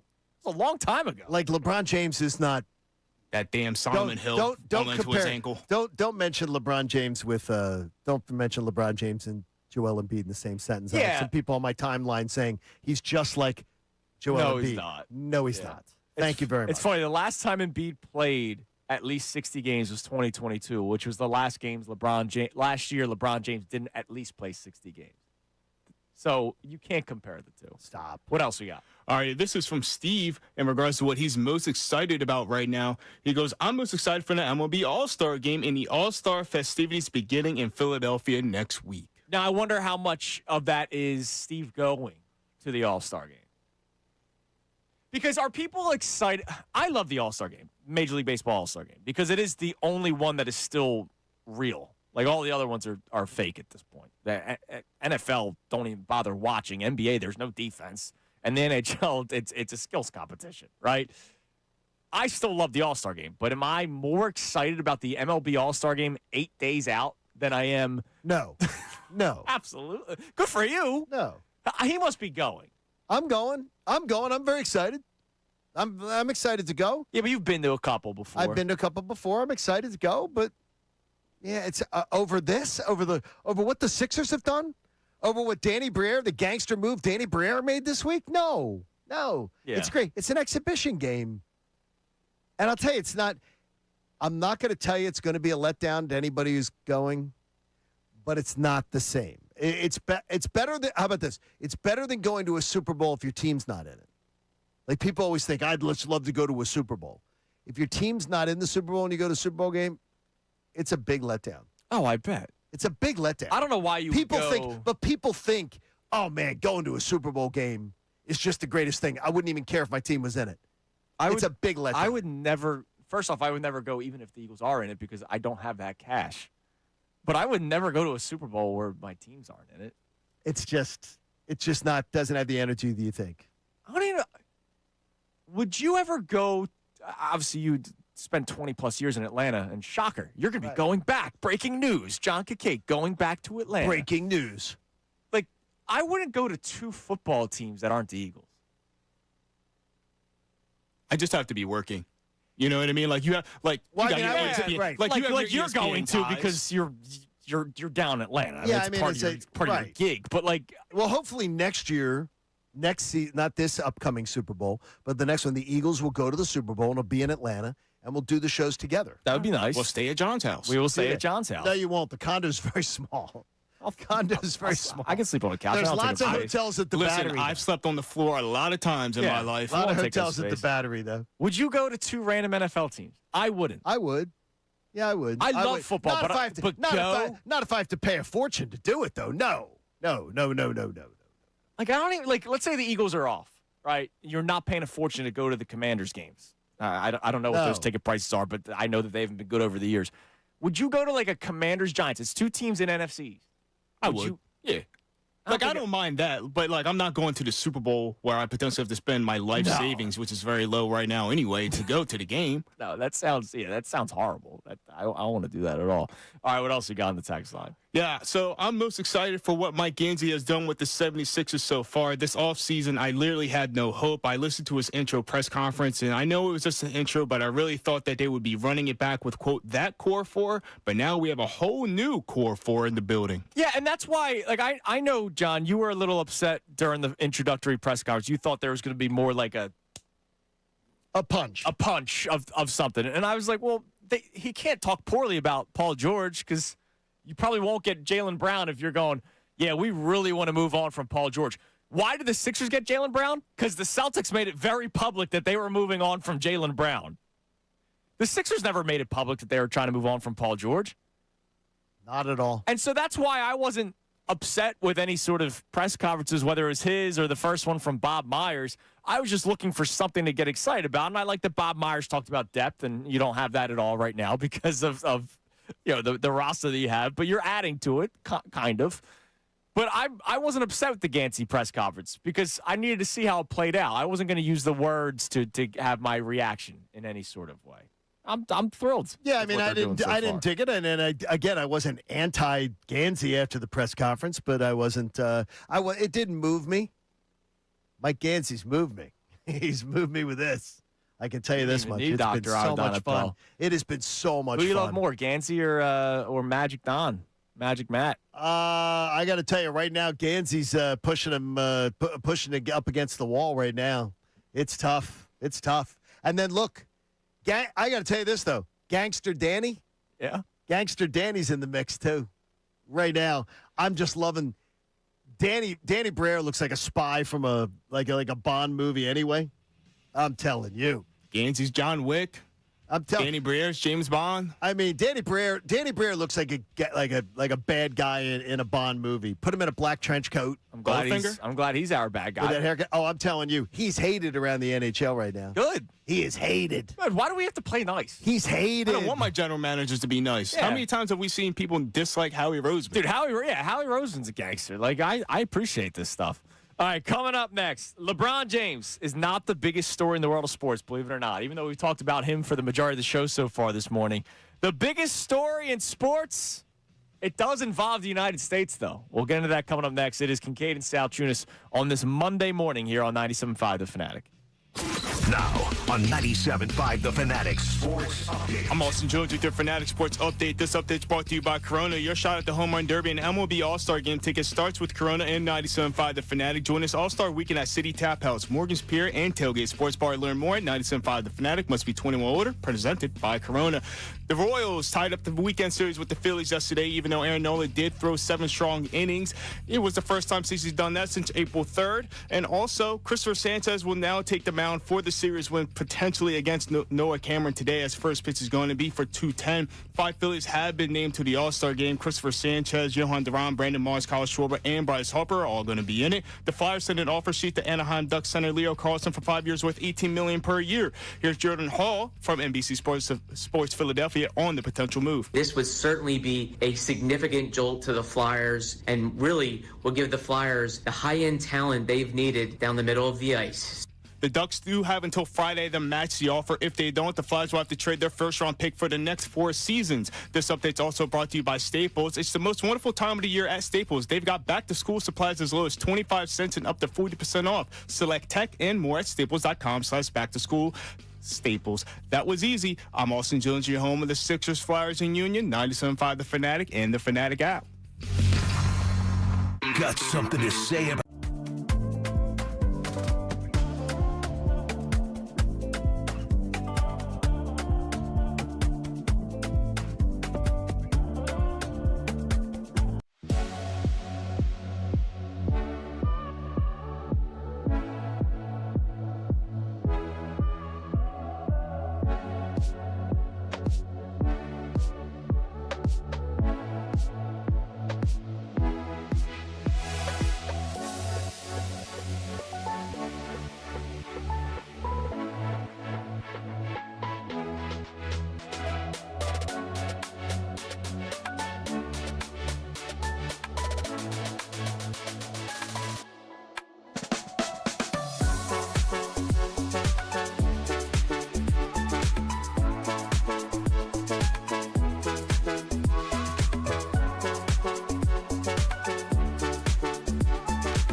Fanatic app. 7 a.m. hours brought to you by the BetParks online casino and sportsbook app. Live bet sports on the BetParks app. Play all your favorite casino games. There's always another way to win on the BetParks online casino and sportsbook. Got to be 21 in Pennsylvania, Jersey, or Maryland. Gambling problem? Call 1-800-GAMBLER. All right, 7:30 here on Kincade Salciunas 97.5, The Fanatic on this Monday morning. A crazy week that we just went through, and it's not over yet because now we're going to see come the end of this week, does Anaheim match the offer sheet? They don't have to do it by Friday, right? Yeah, they do. They have to? I mean, they have to do it by Friday. Okay. So by Friday, by GH on Friday, we'll find out. So we'll find out. It's unbelievable, man. And Cullum got killed the other day, too. So sorry to hear about it's that. Great. $18 million average annual value would be the salary if. I mean, it's huge. And by the way, I hear a lot of Flyer fans going, "Wow, you get Carlson, that'd be awesome, and then you get Trevor Zegras, and that'll really work." And it's like, dude, if you get Carlson, you're probably not keeping Zegras. And you know what? That's okay. Because Zegras is not going to. Why is Zegras going to? What are you going to pay Zegras? Yeah, and that's okay. So it's okay. You're still getting a better player out of it. I know we fell in love with Trevor Zegras. I know, but you're probably not. But I keep hearing people saying that. Then you get Zegras and everything. It's most likely that's not happening. Hometown discount. Yeah, exactly. He'll take. He'll be like, yeah, you're going to pay this guy $18 million, and I'm gonna take chump change. Nah, probably not. We always think there's going to be a hometown discount. Yes, and guys, it never happens. All right, before we get back to Sixers talk, because I see a caller on the line I can't wait to get to, Johnny, because I called it before the end of his last call. It wasn't that long ago. We heard the I'm out. Uh-huh. I knew that he wasn't out. That was a very reactionary day. The Team USA got a little bit of a gift. Let's call it a straight up gift. You think? Falarin. Go ahead. Somebody tell me how to say his last name. Balogun. Thank you. Falarin Balogun. Goes by Flo, apparently. Oh, why? Flo. No, it's Flo. You know what? We'll go with Flo. Not progressive Flo, though. Not progressive Flo. Big fan. By the way, she's just approaching $3 million in career earnings. Yeah, good for her. She's doing really well for herself. For getting cast in that, imagine that, first commercial she gets. Yeah. Hey, Jake from State Farm. Oh, my gosh. Both of them. And he's terrible, by the way. He's a terrible actor. Yeah. Jake. Yeah, they're there. So Flo was the player that got the red card in the round of 32 match, and the Team USA had to finish the match with 10 players, and per rules, he would not be able to play tonight. Team USA plays Belgium tonight, correct. 8 o'clock. They begin on the pitch. Until yesterday happened. What happened? They said, you know what? We reviewed it. That wasn't red card worthy, which, by the way, it was not red card worthy. It was not. It was a miscarriage of justice, according to. And by the way, I'm not doing that as pretending to be a soccer expert. This is people who are soccer experts. Right. There wasn't anybody who was saying yes, that was a red card. Right. And I was something about they are not supposed to do slow-mo to try to see if it's red card worthy, and they did slow-mo, so that's why the referee was in the wrong. But every single soccer analyst, and I spent the time driving in this morning listening to ESPN overnight, they had a bunch of reaction to the news. The montage. They all said the same thing. As an American, I am happy about this because we just got our best goal scorer back on the pitch. But as a soccer analyst, I am stunned because this is like a historic change in World Cup history where a player that was not supposed to play, all of a sudden they go, you know what? We change our mind. He's going to play. And then you got people trying to politicize it because they're like, they're pissed about it just because of the fact that the president inserted himself into the conversation and made phone calls and that worked. Hey, whatever works, get it done. I would have called Danny Briere and said, can Danny Briere do something about this? Let's get him. Mike Gansey, could you get something done? Yeah, can Mike Gansey make this move? He would probably be able to make that. Whatever happens, and it's going to be awesome. It's going to be awesome to see them at full strength tonight. I feel it's weird. And I said to Negative Nate's in this morning, and he's not negative. He's just a charming young man. But I said to Negative Nate, shorts are a little short, but it's all right. I said to him this morning, I said, mission accomplished for Team USA Soccer. They've absolutely taken someone like me, who always enjoyed World Cups to watch other countries and everything like that. I am a bigger soccer fan moving forward because of this World Cup. This World Cup has made me a bigger soccer fan. I guarantee I will be less likely to just pass over watching soccer as I'm scrolling. I will be less likely to just pass over. Oh, you're saying outside of the World Cup? Yes. Oh, yeah, Yes. I won't care. As soon as the World Cup's over, I'm once again no longer a soccer fan, but I love the World Cup. You see, I will be less likely to just be, how about this? I'll be less likely to just be dismissive of it after this World Cup. You going to join me as a one-time viewer of the Tottenham Hotspurs, but that counts as our Premier League team? I don't know if that's it or not. Go Spurs. I don't know if They that's won it or recently. not. I don't know if that's it or not. Go Spurs. Yeah, my buddy Mark's got one of those teams too. It says I'm not big into the European stuff, but Okay, so you'll watch the Union every But night. I will. But watching the Union, going from this to watching the Union, with all due respect, is like going from watching the R. Cue Phils. the dupes, man. It's like watching the R. Phils. I'm not like A-ball doesn't get me as excited as watching Major League Baseball. It has been a great show. It's been a great show. It's been so much fun. And congratulations to it all. And tonight, I thoroughly expect we're going to be talking about a win. Now, the head coach of Belgium, Rudy Garcia, gave a great answer because he was asked about the decision by FIFA to allow Flo to play for Team USA. And this was yesterday, so July 5th. He goes, I woke up and looked at my calendar thinking it was going to be April 1st. I did not know that it was July 5th. That made me do some research. I did not know that April Fool's Day was a thing outside of the United States. I thought April Fool's Day was like a just here thing. That's news to me. I don't even know the origin of April Fool's Day. How about this? Holiday is called April Fish, not April Fool's Day. And guess where it started? Belgium? Belgium was one of the three. Okay, what is it about? I don't even know what it is. France, Belgium, and Italy have April Fish, features a popular prank of secretly taping a paper fish to someone's back. And then it starts to smell as the day goes on. A paper fish? Taping a paper. Oh, sorry, a paper fish. Yes, a paper fish. But what smells about the paper fish? Oh, maybe I just misread that part. Oh. And in Scotland, it's known as Hunt the Gawk Day, where people are sent on fake, endless errands. So your mom tells you to go do something, and then I guess you go to the store and it's not there. I don't know, but apparently Belgium is a big April Fish Day. Well, that's great. So it makes sense that he would make that comment. And by the way, why was England complaining about it?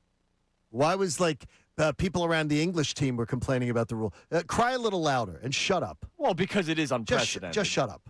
Just shut up. If it happened for another country. Oh, no. Yes, just shut up. If it was the reverse and it happened for Belgium against we'd USA, be like, this is baloney. Just shut up. They're doing whatever they can to not have USA win. They hit America. Yeah, we would be saying all I those love it. things. It's like, this is a bad look for America. No, it really isn't. No, if anything, it's a bad look for FIFA because they changed the rule all of a sudden. It's going to be a great look. Bad looks in FIFA, they get along. Yeah, that happens often. All right, let's go to the phones. We have the Davis Honda text line. How about the Davis Honda live call-in line? Yeah, let's do it. A man who was out. He chimed in on the Davis Honda text line the day after the Sixers selected LeBaron Feinlon Jr. And I remember both John and I were like, yeah, he says he's out now, but we know this man. He's the biggest Sixers fan we know. He's back. Our man Tasty Cake Dom. Dom, are you back? Come on, Dom. Oh, absolutely. Listen, John, whatever kind of crow you want me to eat, I'll put a little salt and pepper on it. I know. I don't want you to have the salt on it. That's bad for your blood pressure. We don't want that. I'm proud of you, though. Right. I'm proud of you, though, because you know what? I know me. I've said a lot of stupid things, Dom, and I own them, and you're a good man. You owned it, too. It's what happens. You know what I mean? Well, I didn't understand it. I thought there was an obvious need. I didn't understand it. But now there was an obvious need because and that's why LeBron is so perfect for this team because as great a talents as Tyrese Maxey and Jaylen Brown are, John, they're not facilitators. So Andrew made a great point. Look, I truly believe that LeBron could come in to this team and lead the league in assists. Yeah, he'd be the point four. He'd probably average maybe less than 20. He's usually a 20 and 10 guy, but could you imagine he's an 18 and 11 guy With the way these guys can shoot, with Tyrese Maxey, the way that VJ has clearly shown that he could shoot in the NBA, especially from the catch and shoot spot. The only thing that'll be interesting is how does it work with Jaylen Brown? Jaylen Brown has done really good with the 2-man game with Jason Tatum. This would be a 5-man game. This is like, a 5-man game. I don't know how Nick Nurse's head's going to explode. I mean, I don't know how there's not enough basketballs. But you know what? Great problem to have. Yeah. Great problem to have. Yep. I got a number for you, John. You ready? What's that? 12-0. That's my number. 12-0. They beat the Celtics 4 times a year the next 3 years and go 12-0 against the Celtics. Oh boy, would I love that! You got an assassin that hates the Celtics more than me, and Andrew, that's saying something, right? Yeah, that is saying something. Dom, you got to keep in touch with me though by a distance because I'm going to love that. I'll track that 12-0 and I'll be right there with you because I hate the Celtics. You're the man, Dom. Good job, Dom. Yeah, John, I want to tell you one more thing. Congratulations on The Price is Right. Oh, did you? That was awesome. That's good. I think you won twice because the guy that won before you had the bid. He bid your bid plus $1. You got that. You nailed it, and then he just added $1. And I would have won that. And I would have won that stupid the pool table and. That's not stupid. That's stupid. You get the knives yet? I got the car. I got the knives. Christina has the knives in possession, and that's gonna work. And Drew Carey sent the money. The wire went through. Let me hold $1. The wire went through, so the money is in my possession, so it's there.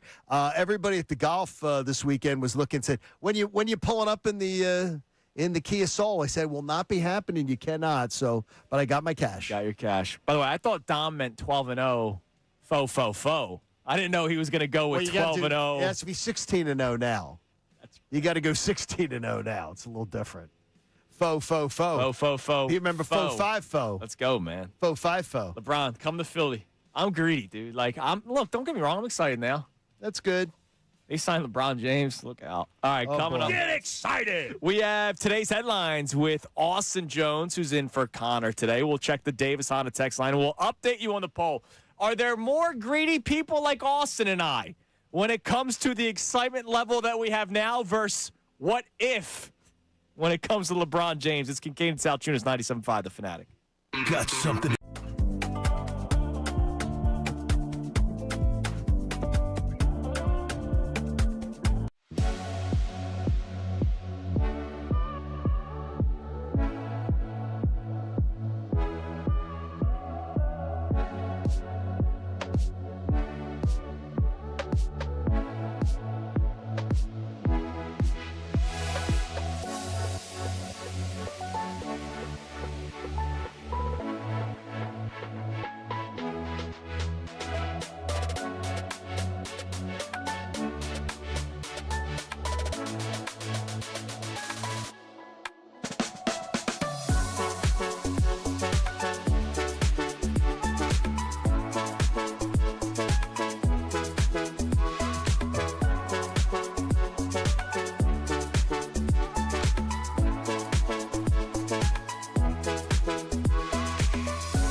We have today's headlines with Austin Jones coming up here in a few minutes. He was here working early this morning on Damn this. right. He was here before I was. I respect He was here that. before I was. Say that much. I was just looking up the odds for tonight's game for Team USA. They USA's are favorite, right? minus 124, not heavy favorites. Belgium plus 102. So pretty tight line, even with the news of Flo being allowed to play. I looked up the futures because I was curious. Okay. Nobody really counted Team USA as a team that had like much of a shot going into this tournament. And here we are now. It's been a great story for Team USA. Vegas still not giving them much of a shot. Plus 3,000. They are behind France, Argentina, England, Spain, Portugal, Norway, Colombia, and Morocco. That sounds about right? Like Yeah. that sounds about right? Yeah, you're just in the zone of take it a round at a time. They get to the quarters. Yeah. Give them a big A on the report card and just let it all hang out and be celebrating whatever it is. Where you're playing the winner of Spain Right. versus Portugal, so it's Which going is to be huge. it's going to be pretty tough. By the way, when would that match be? Friday at 3:00. Wait a minute, General Hospital. Friday, 3:00. Got a dual screen, John. What man. matters more, General Hospital or the United It States of depends. America? GH has been really good. The cold fusion machine got shut down. You fill me in on that. I'll fill you in on how Team USA is doing. All right, it's time now for today's headlines with Austin Jones. Today's headlines.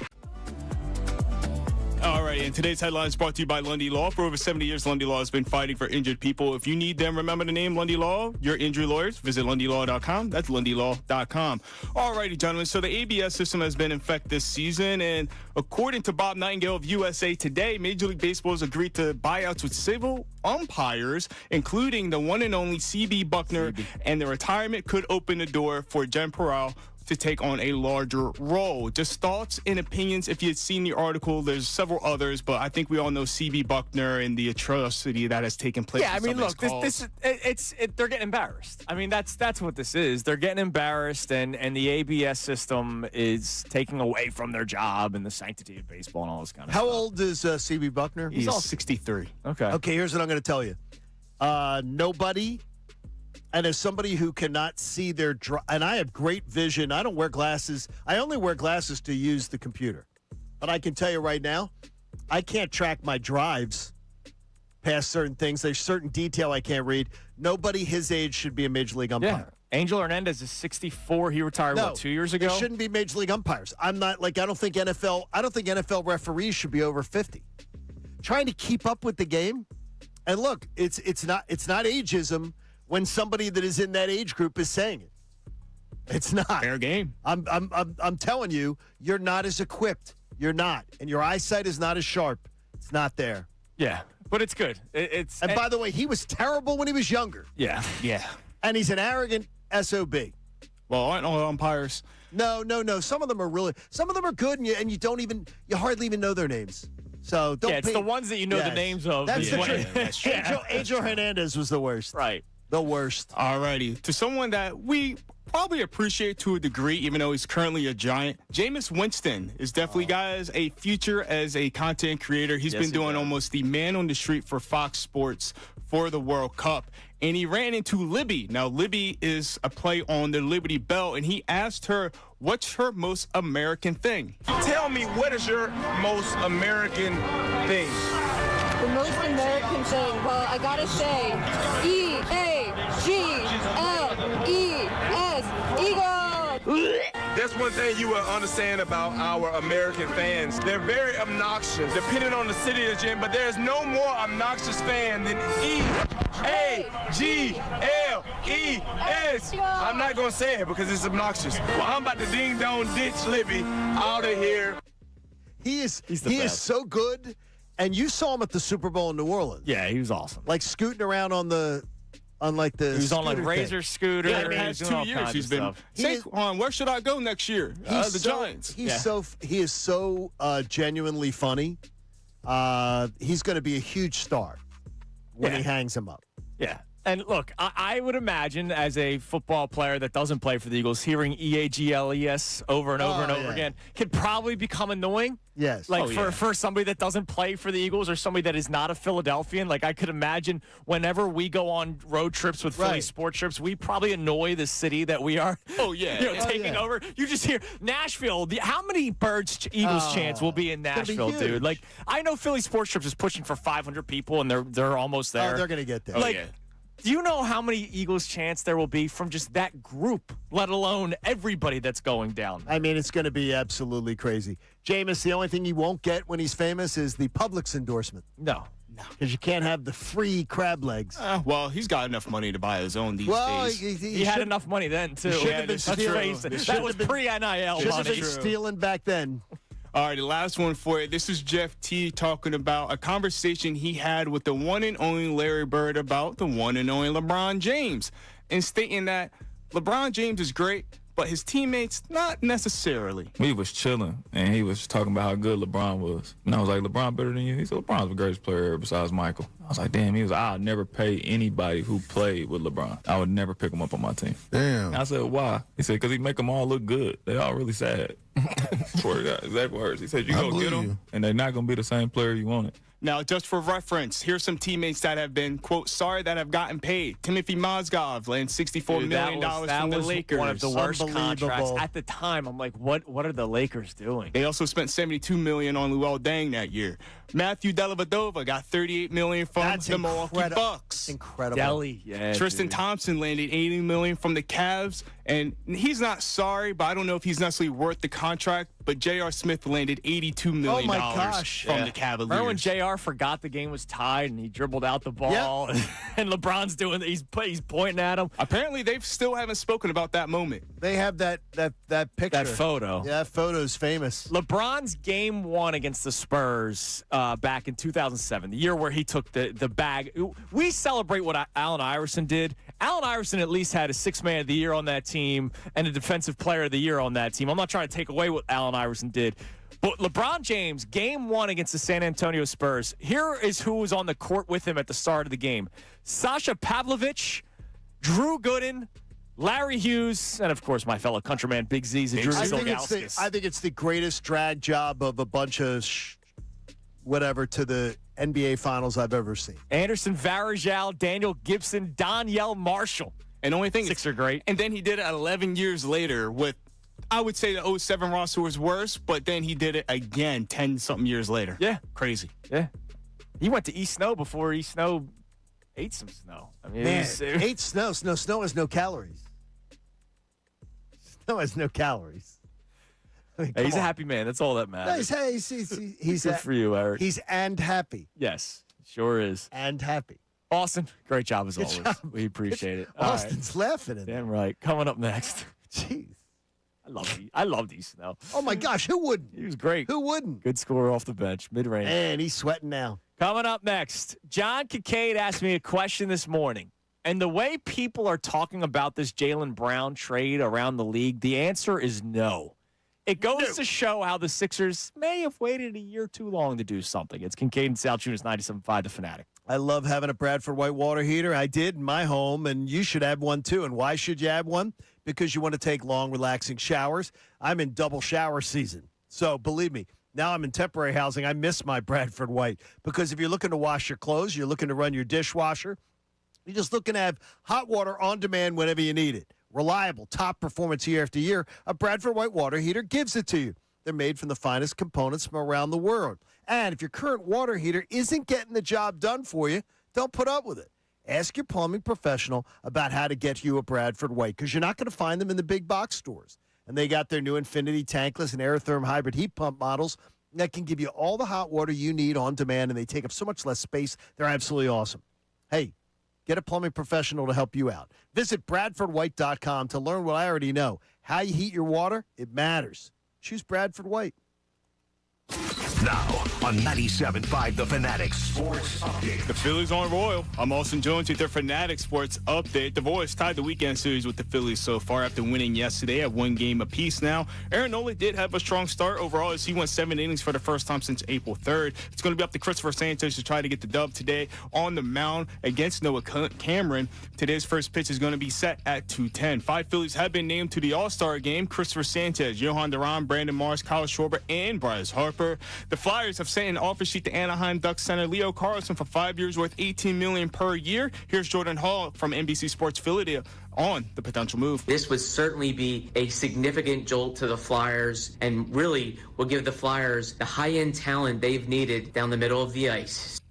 The Ducks have until Friday to match the offer. If they don't, the Flyers will have to trade their first-round pick for the next 4 seasons to Anaheim. Phil Balogun has his red card rescinded, so he's able to play tonight for Team USA, and they face Belgium tonight at 8 p.m. in Seattle. I'm Austin Jones, your home of the Sixers, Flyers, and Union, 97.5 The Fanatic and the Fanatic app.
Last night, those storms were Connor's freaking got absurd. golf today. Oh, he's not golfing. He was golfing today. but that that's was not his that's not happening. terrible. Where was he golfing? Indoors? No, I didn't think today was supposed to be terrible all day, but it doesn't look. Oh, no, I knew that yesterday because I got home. That's terrible. So I was away for, 10 days, basically. I got picked up from here Friday morning of 2 weeks ago. And You then were like an hour away, though. Yeah, we went to Stroudsburg, but then we Right. went right down the shore. Right. So I have not seen my yard. When I got home yesterday, How bad was it? Dude, it was up to my calves. How are you even going to cut it?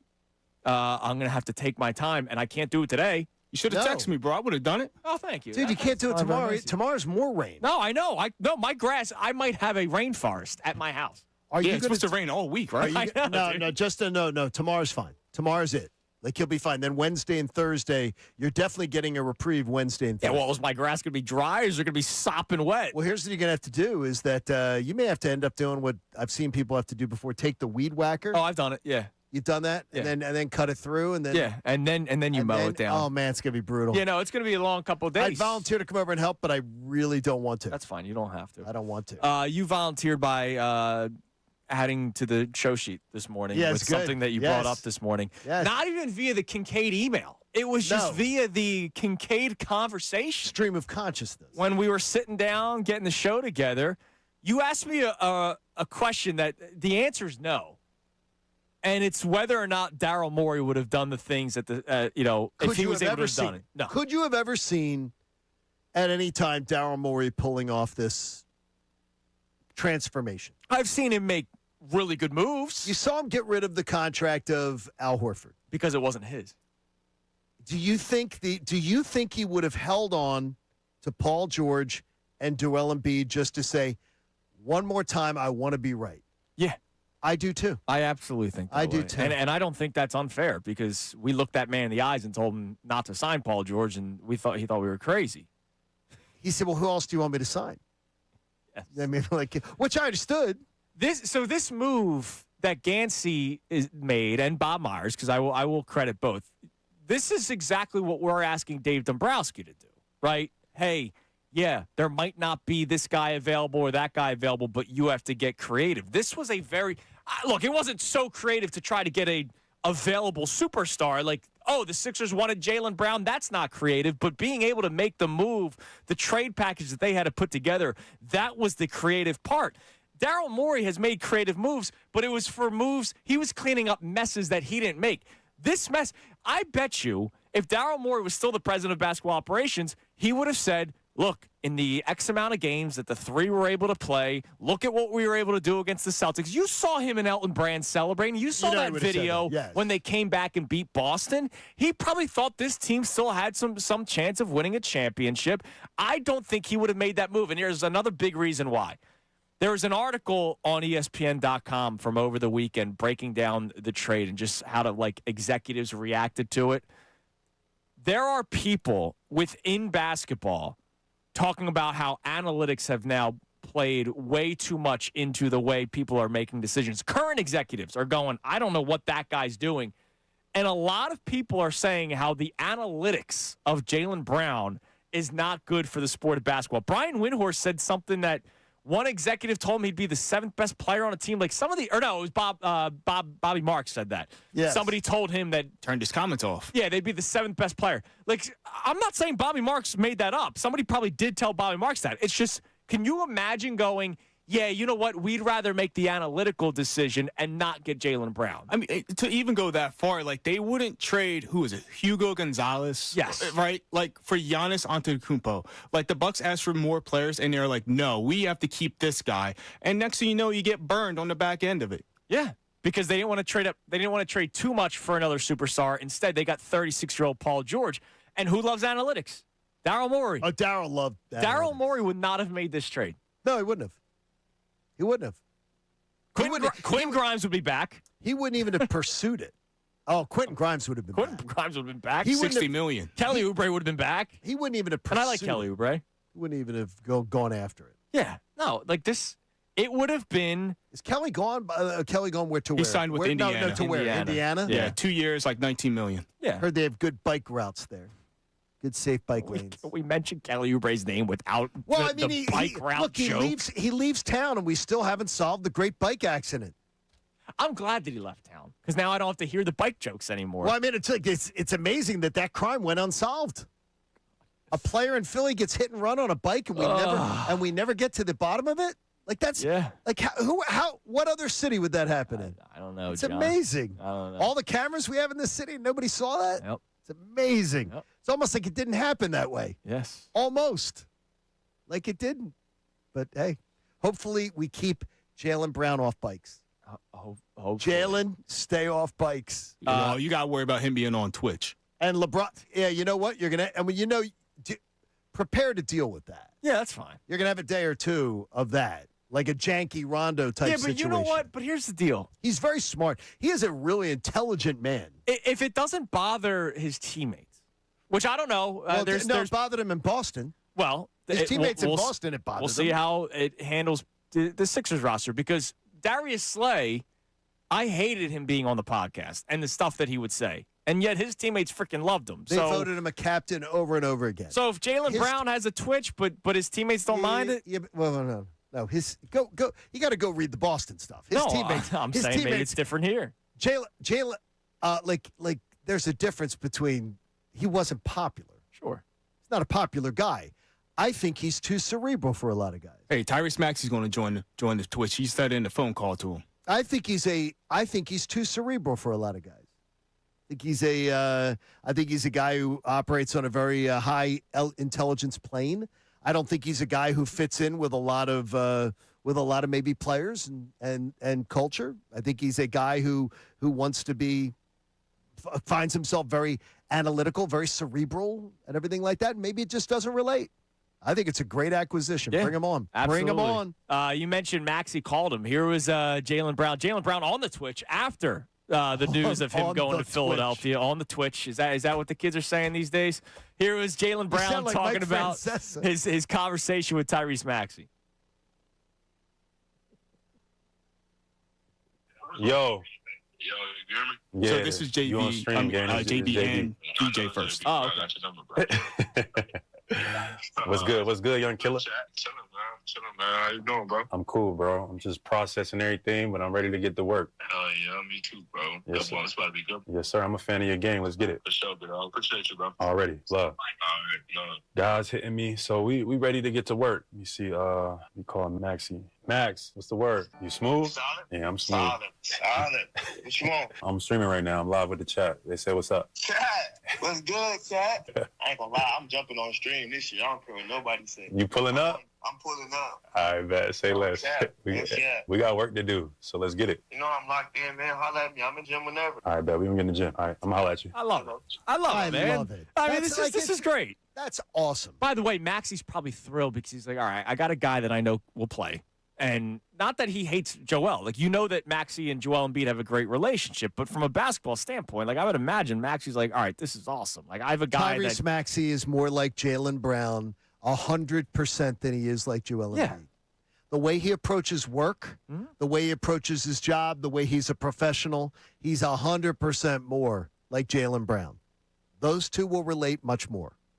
No matter how much he likes Joel and loves Joel. Right, that's what I know. But what I'm It's saying is he can love Joel Embiid and also still realize, all right, this is great This is for much us. better. This is going to be much better for me. Yeah, I mean, Jaylen Brown This is positive. has not played under 60 games since 2020, and he played 58. Yeah, in but that. plus Jaylen Brown, he's going to know Jaylen Brown's a professional. Jaylen Brown's showing up for work. Jaylen Brown's going to show up in peak position. Jaylen Brown's going to come early and stay late. Jaylen Brown's going to work his ass off and challenge teammates and do those kind of things. Not always the most popular. Michael Jordan was the most popular teammate. I heard he punched Steve Kerr. Yes. Hey, there you go. I would like to see somebody do that too. But it was great to see these guys all together, on the stream already.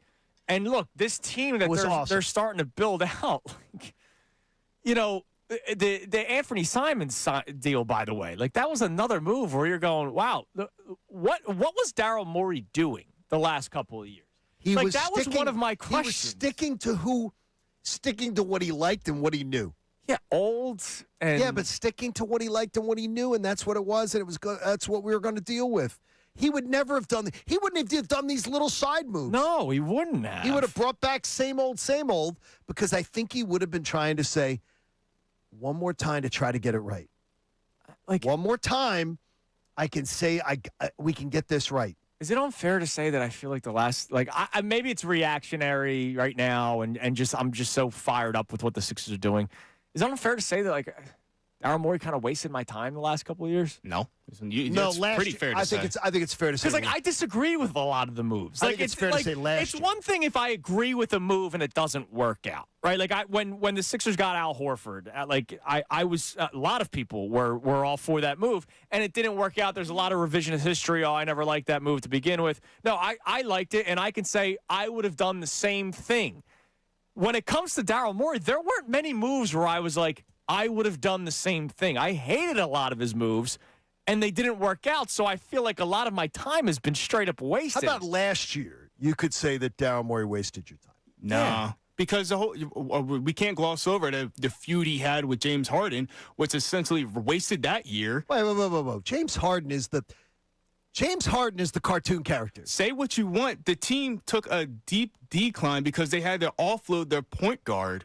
They didn't have a chance that year, and that's because of his relationship with Daryl Morey. Daryl Morey is a liar. But he's a cartoon character. I will never James play Harden. for a team that Daryl Morey is a part of ever again. And he's saying to these little kids, James Harden's an unprofessional boob. No, I understand. So that. I mean, so I'm not gonna get on Daryl Morey because the fact is, an unprofessional boob had a problem with him. I'm not going to get on Daryl Morey about that. That gives me almost more respect for Daryl Morey. Hey, that because of that. unprofessional boob got to the Eastern Conference Finals. No, the Cleveland Cavaliers did. They got there. Can't say that about my team for some time. Yeah, it's the truth. All right, let's check the Davis Honda text line. You can feel the Davis difference. Check them out in Burlington. It's a simple question, but I wonder once you start thinking about it, is it harder to answer? What are you most excited about in Philadelphia sports right now? We're going with the simple question today because there's so much going on, and some of it is the facts. Some of it is things that have actually happened. Some of it might be the idea of things that could happen, the idea of LeBron James in Philadelphia, the idea of Carlson in Philadelphia. A lot of these things are just ideas right now that are making people excited. Concepts. What do we got? Alrighty, so this is from John C. in Tennessee. He said, my son is 22 years old, and he hears my stories all the time about the early 80s. I'm happy for the first time in 40 years, all four could be marching down Broad Street in the next 2 to 3 years, and my son is absolutely loving this. John C. in Tennessee. Love that, John C. Little early on the Flyers. Little early. Okay. Little He's excited. I am fine. Flyers are in a whatever. great look. Flyers are in a great position. Like it's wonderful. They're making moves and everything like that. This doesn't the moves that the Flyers have done, even if they get Carlson, they do not tell you about start planning a parade down Broad Street. Just get yourself in the mindset. What they do is they tell you is you should expect the Flyers to be a perennial playoff team. And then Danny's got more work to do. There's a lot of work to be done in Flyers land, but it's awesome. Still, it's awesome. Yeah, I mean, it's a fantastic. Absolutely. What else we got? Alrighty, this is just talking about Jaylen Brown. No name on the text, but he goes, there's so much talk about JB going to be a locker room issue. I don't care as long as he's giving me 28 points a game. Look, what do you mean? And by the way, where's this locker room issue thing? Well, no, there's a little bit of that. No, sure, you could say that he wasn't the most popular person. No, like he was Jalen Hurts might not be the most popular person, but locker room issue, a team that won the NBA championship a couple of years ago. I got you, though. Okay. Wait a minute. Let's look at it this way, because you brought up a perfect thing. In fact, you took something off Tamar's notes. How about that? He just grabbed something off Tamar's notes. He is what Jalen Hurts is. He's sort of like not the most popular guy. He's not a problem. No. But he's not the most popular guy. So okay, and but people don't I don't think anybody really was crying that he was gone. His teammates? No, just the Boston fans at the Red Sox game. No, yeah. But did you see anybody? I always look for this. I don't care. Well, I know you don't. But do you? It's odd. When a player leaves the franchise, what do you usually see? Hey, buddy, go get yours. Go get yours. Congratulations. Thanks for everything you did, man. We're going to miss you. Love you. Everything like that. Yeah, I mean, Tatum put an IG post out, but, who cares? Right? Okay. I just said, Jason Tatum said something. That's all you really need to know because no one's going to care about any other By the way, Celtic. he already got his. It's not like he left for a big contract. He's already getting paid close to 60 and will get paid $60 million. No, but I get that. But, guys, it does. I know you say it doesn't matter. Who cares? It does matter when the norm is more than average. You see guys getting thrown bouquets as they're going out the door. And it's pretty much silent. Yeah, but like A.J. Brown, by the way. No, exactly. I'm glad you brought that up. We just had this conversation, though, and you agreed that if you were a teammate of A.J. Brown's and did the whole, man, gonna miss you, it may look like from outside that you're picking a side. There was this weird under-the-water beef between Jaylen Brown and Jason Tatum that we haven't gotten the full story about. We don't know and maybe one day it pops up. Like there's been talks about those two guys. It's almost the same story. Right. And if you say, man, gonna miss you, Jaylen Brown, somebody might say, oh, is this a shot that they'd rather have Jaylen Brown than Jason Tatum? Maybe that's why they're quiet. Or maybe guys don't care as much anymore and feel the need to go to social media all the time. That's ridiculous because they care more than ever. Yeah, but you know that the first press conference, they'll probably be asked about them. They'll probably talk about them. They care more than ever. Like there's never been a more let's live online, let's tell everybody what we're doing 24/7 society. So that's not the answer. Okay. That answer's not the answer. But maybe they don't want to make it seem like they're picking sides. Could be. That's very rare, but that could be used in any type of thing. It's the Brown situation. The two Brown situations are it's very strange that it involves Boston and Philly, and it involves two players, and it's all very similar type situations. I'll take guys like Jaylen Brown and Jalen Hurts in my locker room any day of the week because I like workers. Yeah. I like guys who want to win. I like guys that are focused. I like guys that are. I like guys that are professional. Yeah, absolutely. Doesn't mean they're always perfect. I think Jalen Hurts was a bit of a D publicly towards Nick Sirianni, and had to sort of get prompted to like not be so dismissive of his head coach, and he made steps along the way to fix that, and he's done a good job of fixing that. So hopefully it'll all work out. All right. Let's update you on the poll of the day brought to us by Dr. Avedon Appel and the team at Iron Mountain Men's Health. It's strong for 4 hours every single morning because of Dr. Avedon Appel. It is. I mean, if you need some strength in your poll, he's got you covered. What do we got, Austin? Alrighty, is your 76ers excitement more about the moves already done or the potential of landing LeBron James? Still holding strong at 77%, the completed moves, and at 23%, LeBron James. I appreciate Honey Boy on Twitter saying anyone not saying LeBron is a liar. I agree with you, Honey Boy. What? That's ridiculous. I woke up this morning saying, ridiculous. I can't wait to come in to talk about LeBron James. You're more excited about the chance that a 41-year-old could come here at the end of his career than you are about the great moves that have already been made and bringing in a guy who's entering the prime years of his career NBA-wise. Oh, I'm very excited Jaylen about Brown. that. Well, the Jaylen Brown thing's bigger because it means the Sixers franchise is going to be relevant for years and years to come. LeBron James is like a 1-year, 2-year sugar rush. But if he signs here, it tells you right away what he's thinking. This is my best chance of winning a title. I got a chance to win. I go, hell yeah, LeBron. This is your best chance of winning a title, and you just solidified that by signing here. That's why. Look, if he doesn't sign here, I'm still going to be really excited for this Sixers roster. They will be a top 4 seed in the Eastern Conference, and you'll see. I would imagine that Mike Gansey's going to have another move up his sleeve if they don't land LeBron James, because he's probably going to say, all right, now that I know that we're not getting LeBron, I'm going to use what I have left for some other pieces to sort of add to the edges of the roster. Correct. And so we'll see how the offseason plays out. But right now, you're on a freeze. You're on a hiring freeze if you're the Sixers because you're waiting to see what happens with LeBron James first. You gotta wait. And during this period, I'm excited for every idea. I will read into every tweet. I will read into every post. I will read into every rumor as long as it involves the Sixers. And that's where I say to you, don't ever bring up the fact is maybe they don't care as much. Because look at you. You're right in their age group. I'm talking about LeBron. No, but that's you, though. You're right into the age group of the 10 years younger than where the players are.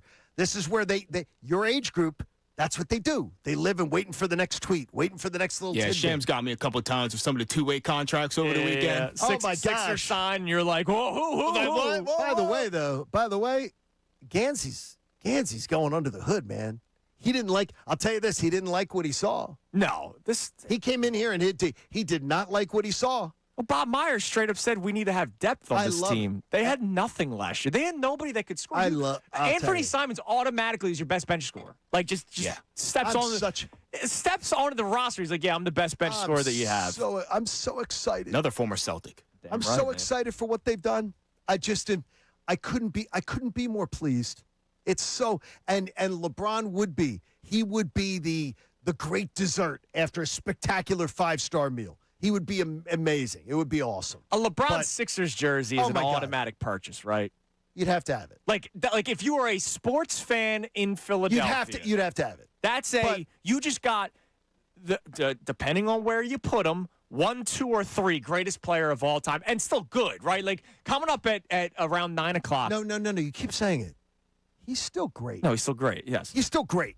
He's a great player. Would you say top 15 to 20? Yeah, still. Okay, he's still a great player. What were you rolling your eyes at that? No, that's not a roll. That's a head shake. I'm a LeBron guy. I'm not going to talk down to the king. No, but I mean, he's top 15 to 20 in the NBA right now. Yeah. So he's still great. He's a great player. You're not just signing a guy that's old. And more importantly, the thing that would impress me would be he wanted to put on that laundry. Yeah. That would be the thing that would inspire it the most, is that he looked at it and validated it and said, what we think about the Sixers roster this morning, what we're excited about, if LeBron looks at it and says, yep, that's the one, then that tells me complete validation that a guy who has supreme NBA IQ goes, yep, That's the spot. That would get the people going. That's the spot. Gets the people going. All right, coming up next, we are 8 days away from the MLB All-Star Game, and now we know the rosters. There might be some changes because people will opt out. Vlad Guerrero Jr. already did that in the American League. Could Christopher Sanchez still be the NL starter? And the difference between being snubbed and being a victim? And Rob Manfred made the right move. It's Kincade Salciunas, 97.5 The Fanatic. Hey, check out my friends at Benari Jewelers. Benari Jewelers in Exton and Newtown Square. And you know what's great at BenariJewelers.com? You can even make purchases when you don't live in the area. And my friends at Benari, I absolutely can still stay in touch with them. There's no pressure. There's no pretense. They're a team that knows their stuff. And if you're looking for a diamond, listen to you because they listen to you from the time you walk in the door. Because their budget, they know what your budget is. They say, whatever your budget is, they've got a gift for you. So whether you're looking for the engagement ring, whether you're looking for the perfect diamond, whatever it is, they're going to help you walk through the process. But you're going to find out what Benari Jewelers knows is you don't know anything about buying a diamond. I know I didn't. And so Benari Jewelers always helps you with that, and it will make sure that you are finding the best dollar for value for your diamond dollar. And I love the fact that when you walk into their showrooms, that they're just beautiful. They're absolutely gorgeous. And whatever price point you're looking to shop in, they've got something for the big purchase, the diamond engagement ring, or maybe those pendant necklaces, or maybe diamond stud earrings that are always a big, big hit. You're going to find them, and they're going to be great. It's going to be so awesome when you make your first experience and your first purchase from Benari Jewelers, Exton and Newtown Square. Tell them John Kincade sent you in. Now on 97.5 The Fanatic Sports Update. The Phillies aren't royal. I'm Austin Jones with your Fanatic Sports Update. The Warriors have tied the series with the Phillies after winning yesterday. Aaron Nola did have a strong start as he went 7 innings for the first time since April 3rd. Christopher Sanchez is going to take the mound today to try to get the win. He draws Noah Cameron as first pitch is going to be for 2:10. The Phillies do have 5 All-Star games. 5 All-Stars going to the All-Star game. Christopher Sanchez, Yohan Duran, Brandon Marsh, Kyle Schwarber, and Bryce Harper. The Flyers sent an offer sheet to Anaheim Ducks center Leo Carlson for 5 years worth $18 million per. Here's Jordan Hall from NBC Sports Philadelphia on the potential move. This would certainly be a significant jolt to the Flyers and really will give the Flyers the high-end talent they've needed down the middle of the ice. The Ducks have until Friday to match the offer, and if they don't, the Flyers will have to trade their first-round pick for the next 4 years. Phil Balogun had his red card rescinded, and he's going to be able to play tonight for Team USA as they're going to take on Belgium at 8 p.m. in Seattle. Kareth Gabriel joins us from the Philadelphia Inquirer to talk about the matchup. I'm Austin Jones at home of the Sixers, Flyers, and Union, 97.5 The Fanatic, and the Fanatic app.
We're on Kincade Salciunas, 97.5, The Fanatic. Coming up at 9 o'clock, 9-ish, I have a historian named John Kincade. I'm only calling him that because he's older than me. The historian that is John Kincade will break down. Are you going to go in order for me?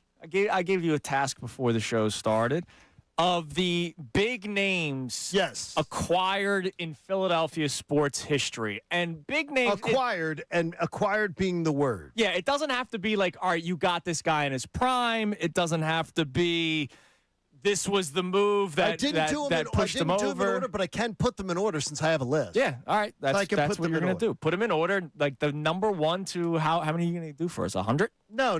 It's like a for handful. his age? It's like a handful. So it's good. Oh my God, you didn't even hear it. You can't hear anymore because of it. What's that?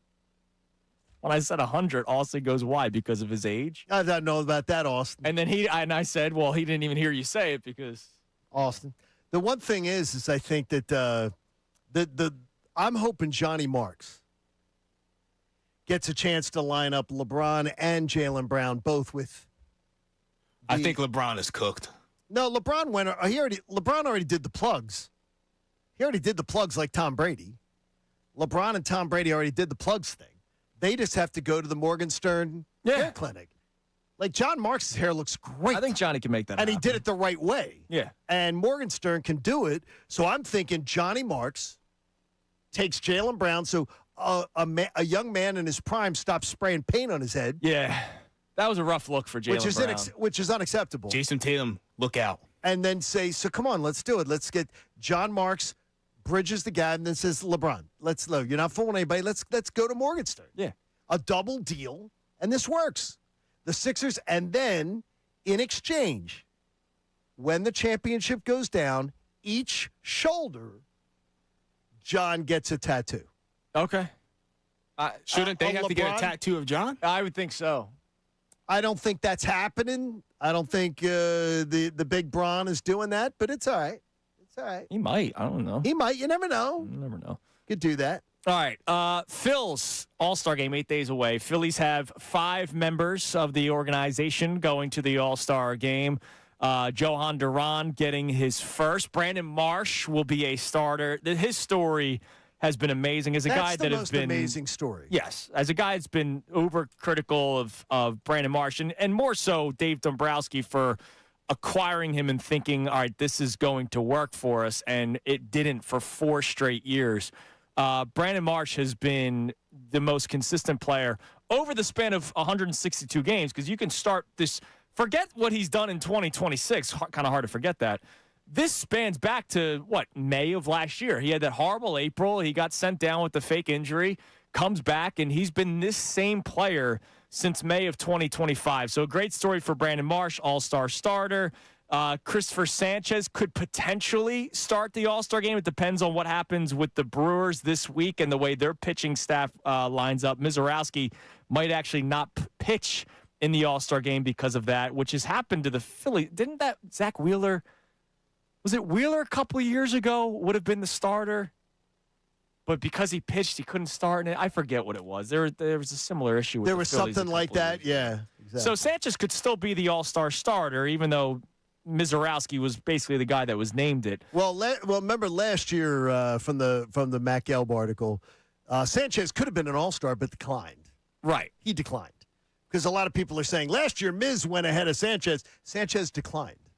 So there's a difference. So, yeah. With that type of thing. So and then Bryce Harper makes it. And got appointed. Yes. It was a decision made by Rob Manfred, and I believe it was the correct decision. I see you roll your eyes. Okay, here's how I'm going to say that is why do you think that? Because the fans, who I don't like the fan vote, you know that. Yes.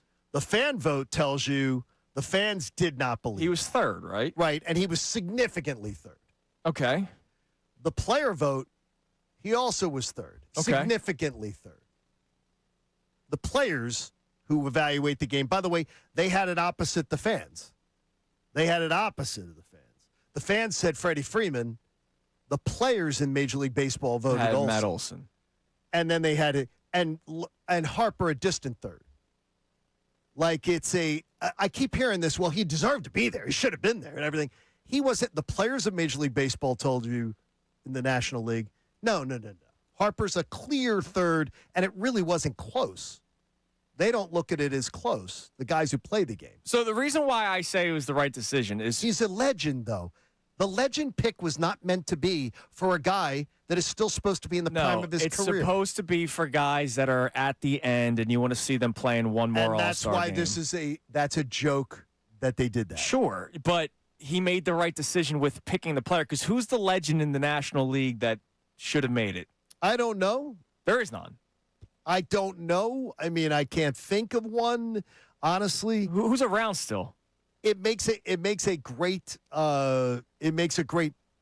point, I guess, that he's there. And so he picked the right, like last year, the Mizorowski, Christopher Sanchez thing. If it was like then up to don't call it a legend. No, I got you. If it was up to a decision for what's better for viewership, I said it, and people hated me for it, that Mizorowski was the right call over Christopher Sanchez because he was the next new big toy. And if you're trying to gain attention to the sport of baseball, Mizorowski would have been the call last year. Bryce Harper, it's in the ballpark. It's in Philadelphia.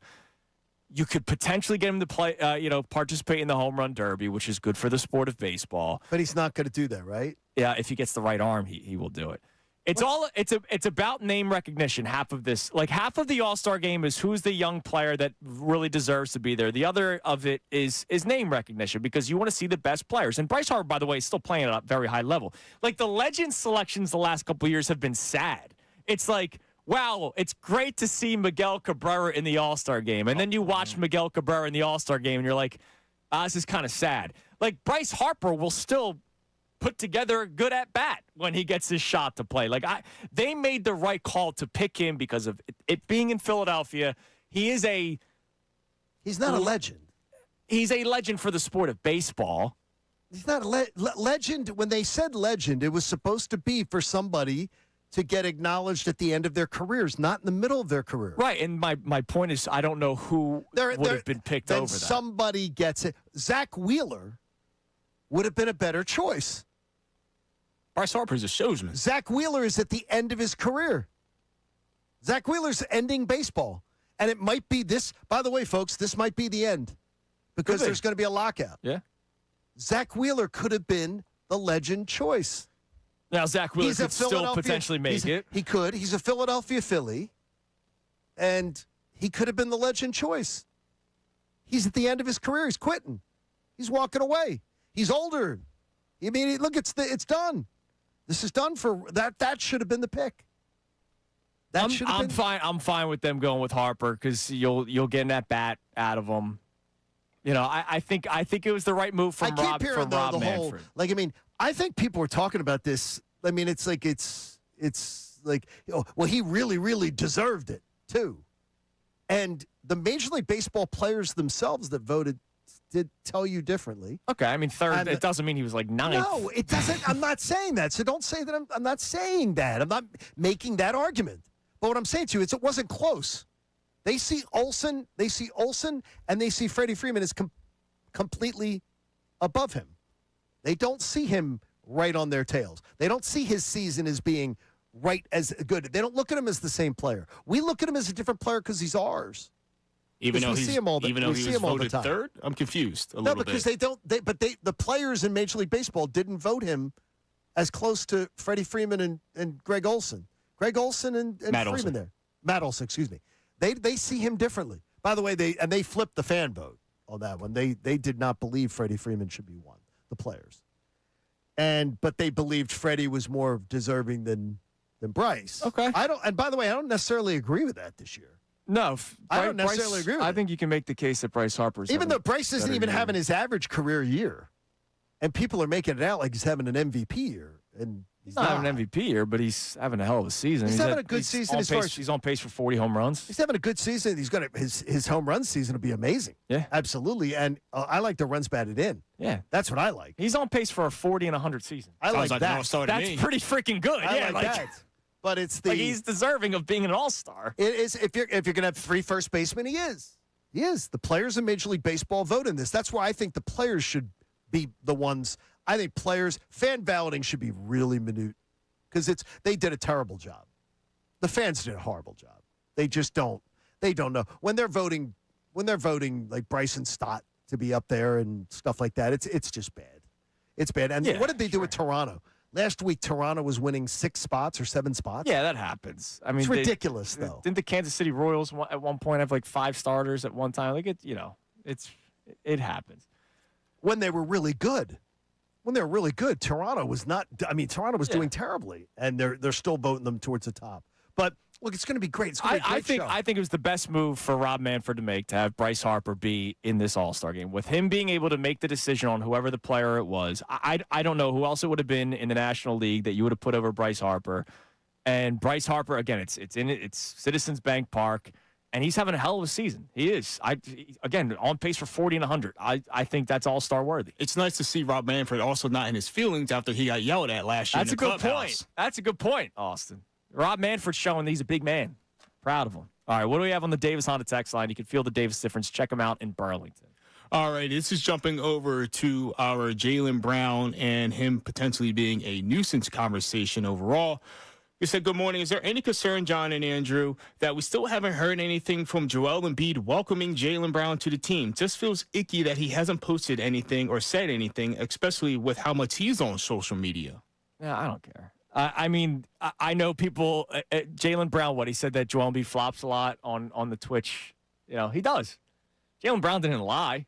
I think Joel Embiid will be the first to admit that he flops a lot. That's all he does. I mean, Joel Embiid, I think he should. I'm surprised I haven't seen him in a World Cup game. He was.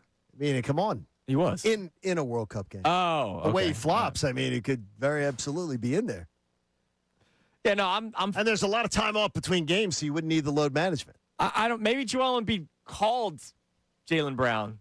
Not everything has to be on social media. He could have called him. I don't think they're going to have a problem. And Joel Embiid is usually an affable guy. Yeah, he's a very affable fellow. I think he's going to be just fine. Yes, he wants to win, and he knows that Jaylen Brown makes this team better. I'm not worried about that. But I think it's clear that Jaylen Brown came in and was like, "Okay, I'm taking over this franchise. I'm taking over with Maxey and Exner. I'm taking over." All right, coming up next, more on the Phillies. We just talked about the All-Stars.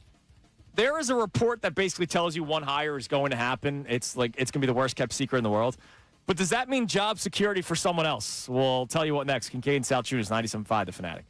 Got something to say about Philly sports? Text.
It's 8:46 here on Kincade Salciunas 97.5 The Fanatic. One note on the Bryce Harper voting thing. I can't find the player tallies. I'm sure it's on here somewhere. But the fan vote, just something to point out, Johnny. There was, other than outfield, because outfield you have to vote for 3 players. There was only one position between both leagues where 3 players surpassed 1 million votes, and it was first base in the National League. And Well, it's Bryce probably Harper was one of them. Wouldn't you think it's the best position? In the National League? Yeah. It's not catcher. It's not third base. Yeah, all right. It's not second. I think it's the position. That's the only reason. Yeah, but having 3 choices is part of the reason why it makes it so big.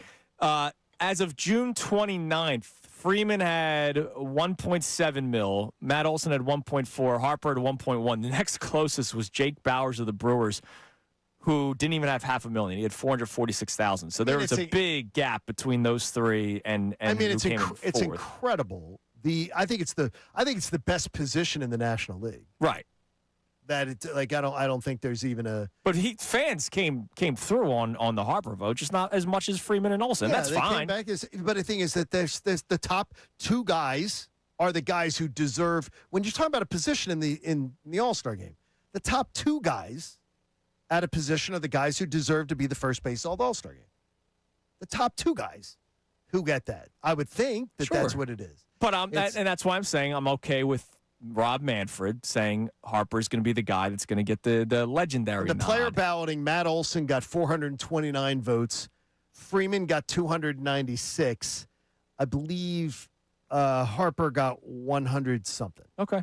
So it was the player's vote was clearly in the fan vote, it was more 61-39 Freddie Freeman, and I don't believe like that. That's one of the reasons I want the fan vote taken away. Yeah, because it shouldn't be that much of a gap. It's Freddie Freeman doesn't deserve to be.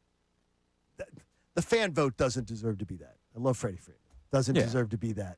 It just is. The fan vote needs to be taken away. I think or diluted to where it's less of deciding like that. Yeah, I agree. Where guys are voting 5 times a day and. We did that for Brandon Marsh. We got Brandon Marsh elected. This show got Brandon Marsh elected into the MLB All-Star game. Not his 300 batting average and the home runs he's been hitting recently. How about Connor's endless devotion? Yes, he was one of the guys that voted 5 times a day. All right, there was a report about Alex Cora that came out over the weekend. It's basically, I can't say it's a done deal, but man, per Bob Nightingale, while the New York Mets would love to hire Alex Cora as their next manager, Cora still is expected to join the Phillies after rejecting their offer to replace Rob Thompson, who the club fired on April 28th. Remember, Alex Cora getting fired by the Red Sox. He was still getting paid. He did not have to work. He's just fine. But again, now Bob Nightingale, I will say, I believe speaks for Dave Dombrowski a lot. I believe Dave Dombrowski actually, if you look closely, his hand is up the back of Bob Nightingale's shirt. Sort of like one of those Charlie McCarthy dolls. Bob Nightingale gets that sort of insight and gets the right articles and gets the clicks for it, and it's good. It's the way it works. It's good for Bob. It just kind of feels like this is the direction that we're heading. Don Mattingly made it clear he wasn't really all for the job to begin with. He did it after they fired Thompson, and they found out that Alex Cora wasn't going to take the job, so Don Mattingly was like, all right, fine, I'll do it. He doesn't want to be the manager of the Phillies moving forward. He had to be talked into it over like a 36-hour period. So it seems like Alex Cora will be the manager. It's a matter of when, because we don't know if we're going to have baseball in 2027. But you wonder if Cora being hired means one man's job secure. Well, I mean, it's done. Dave Dombrowski's completely safe. If Alex Cora, first of all, if Bob Nightingale's reporting this, we know that Bob Nightingale's the most connected guy with Dave Dombrowski in baseball. Yes. He is rarely got – Bob Nightingale, to his credit, whatever he's reporting on, rarely gets things – he's Jason Stark-esque. He rarely gets things wrong. Yeah. If he says that Cora looks like he'll be the manager of the Phillies the next season that they play, because I don't believe – and I've been told this from Phillies people, that there is little chance that Don Mattingly wants to be the manager because, if anything, just doesn't want to work for his son. Yeah. That was part of the thing. He doesn't want to work for his son. And so put his son in that position because his son's going to be in baseball the next 30 years. He doesn't want to put his son in that position. So it is a great opportunity to be able to bring in a guy like Cora. It just tells you, though, Dave Dombrowski's not under any gun this year. So as we approach the trade deadline, which will come up on question mark and Salciunas after I leave, it'll be when we find out what he does at the trade deadline, he's not under any gun. He's not under any pressure. It doesn't seem like it. No. And Bob Nightingale called him the safest man in the organization when? He was on with Middays with Marks. This was a while back. This was probably back in May. This was when things were bad. When things were terrible. He was like, dude, Dave Dombrowski's the safest guy in that organization. I remember hearing that going, what the hell is he talking about? How can it be? How can it be? But he is. He seems. And guess what? John Milton loves him. So it tells me they're one pitch away. So it tells me that he's not. That there's nothing that is coming. There's nothing that's coming at the trade deadline where you go, my boss feels like he's got to make a move to make sure that this year cashes in. He doesn't feel that way.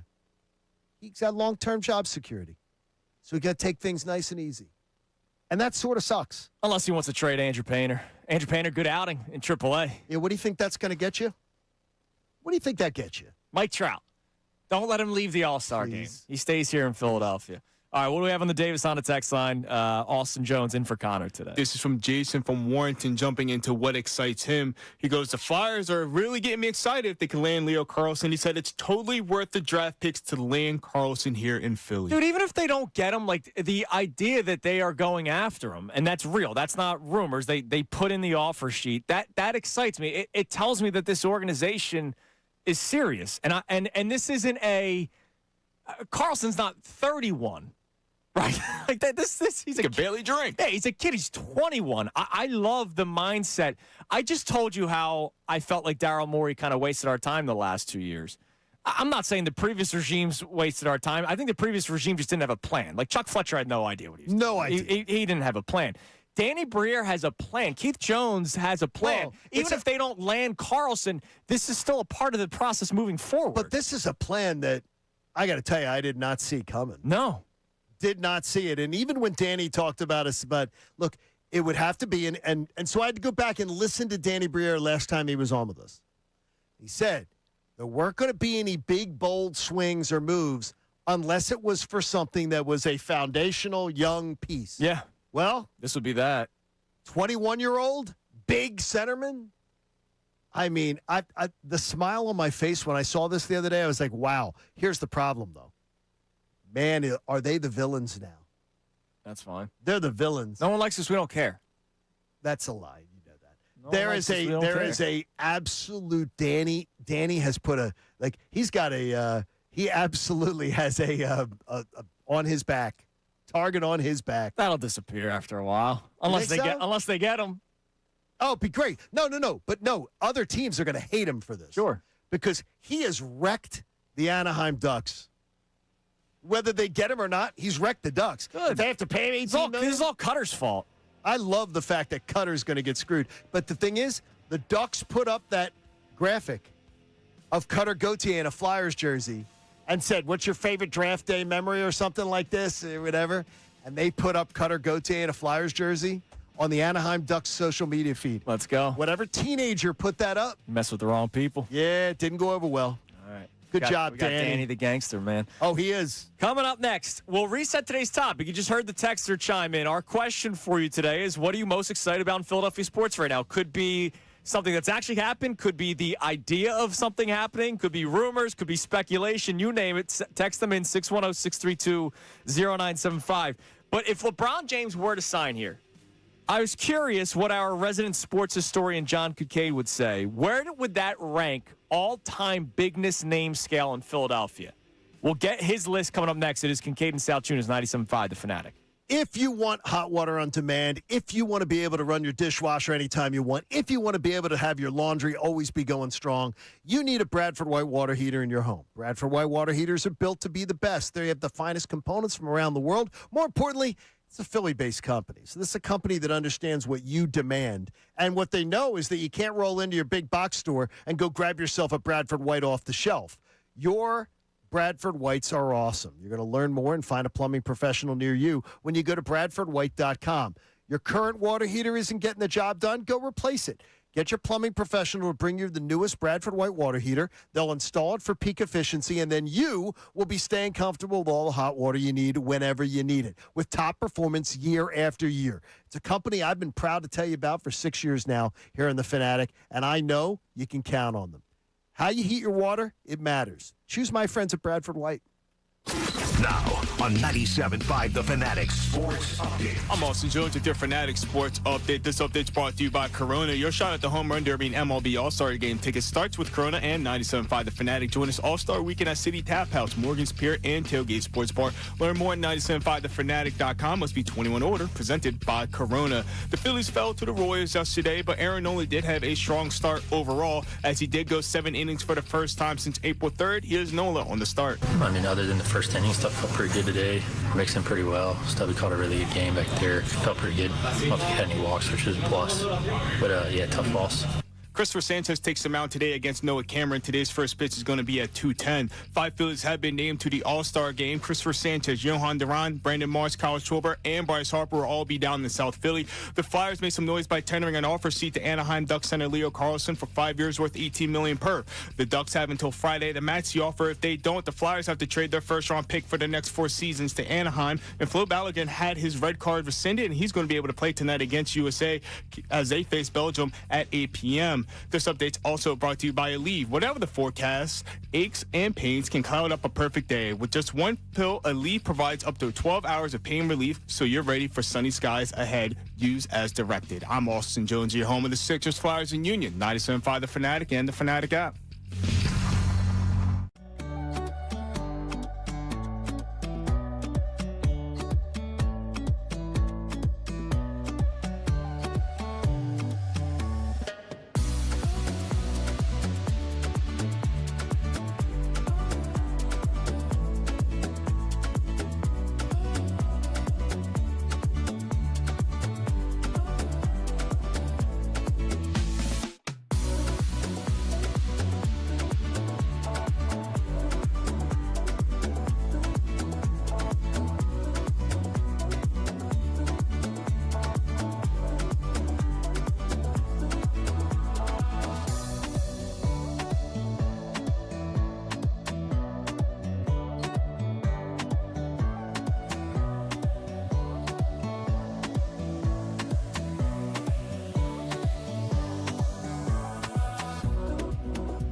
Because right now, every time I think of something, another sort of newsworthy item pops up in my brain, and I start going, well, maybe I'm more excited about that.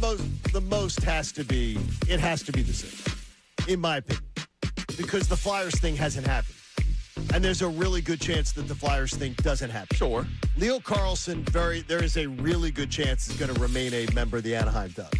So that can't put them ahead of what we already know about the Sixers. Now, with the excitement surrounding this roster, it's getting the attention of other people, including other free agents, including a big one, the King, LeBron James. Like, I mean, we have reached this point. Nobody knows that he's interested.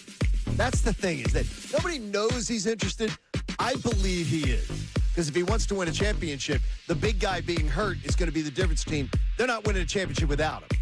They're not winning a championship without him. If I have Maxey, Edgecombe, LeBron, and Jaylen Brown, and Joel Embiid misses a few games in the playoffs, I still like my chance. Misses a few games? I don't know. Well, that's what normally happens. Yeah, he normally plays in the playoffs. It's just you know that he's not going to play the entire series. Look, but John, you could win each round in 4 games, and if you win each round in 4 games, that's plenty of rest for Joel Embiid. Embiid playing 4 games in a 4-game series would be amazing. Yeah, we have not been able to say in a really long time, John, that we have legitimate excitement for all 4 teams. Now back to the show. Yeah, for the first time, we can have legitimate excitement for all 4 teams. The Phillies are World Series contenders. The Eagles are Super Bowl contenders. The Sixers, with the addition of Jaylen Brown, are already going to be considered Eastern Conference Finals contenders. Absolutely. I mean, getting to. I'm not even saying winning. Like, you better freaking get there if you have this team of Tyrese Maxey and VJ Edgecombe and the addition of Jaylen Brown. Get where? To the Eastern Conference Final. Oh, yeah, okay. Like, that's the start. Okay. Yeah, no.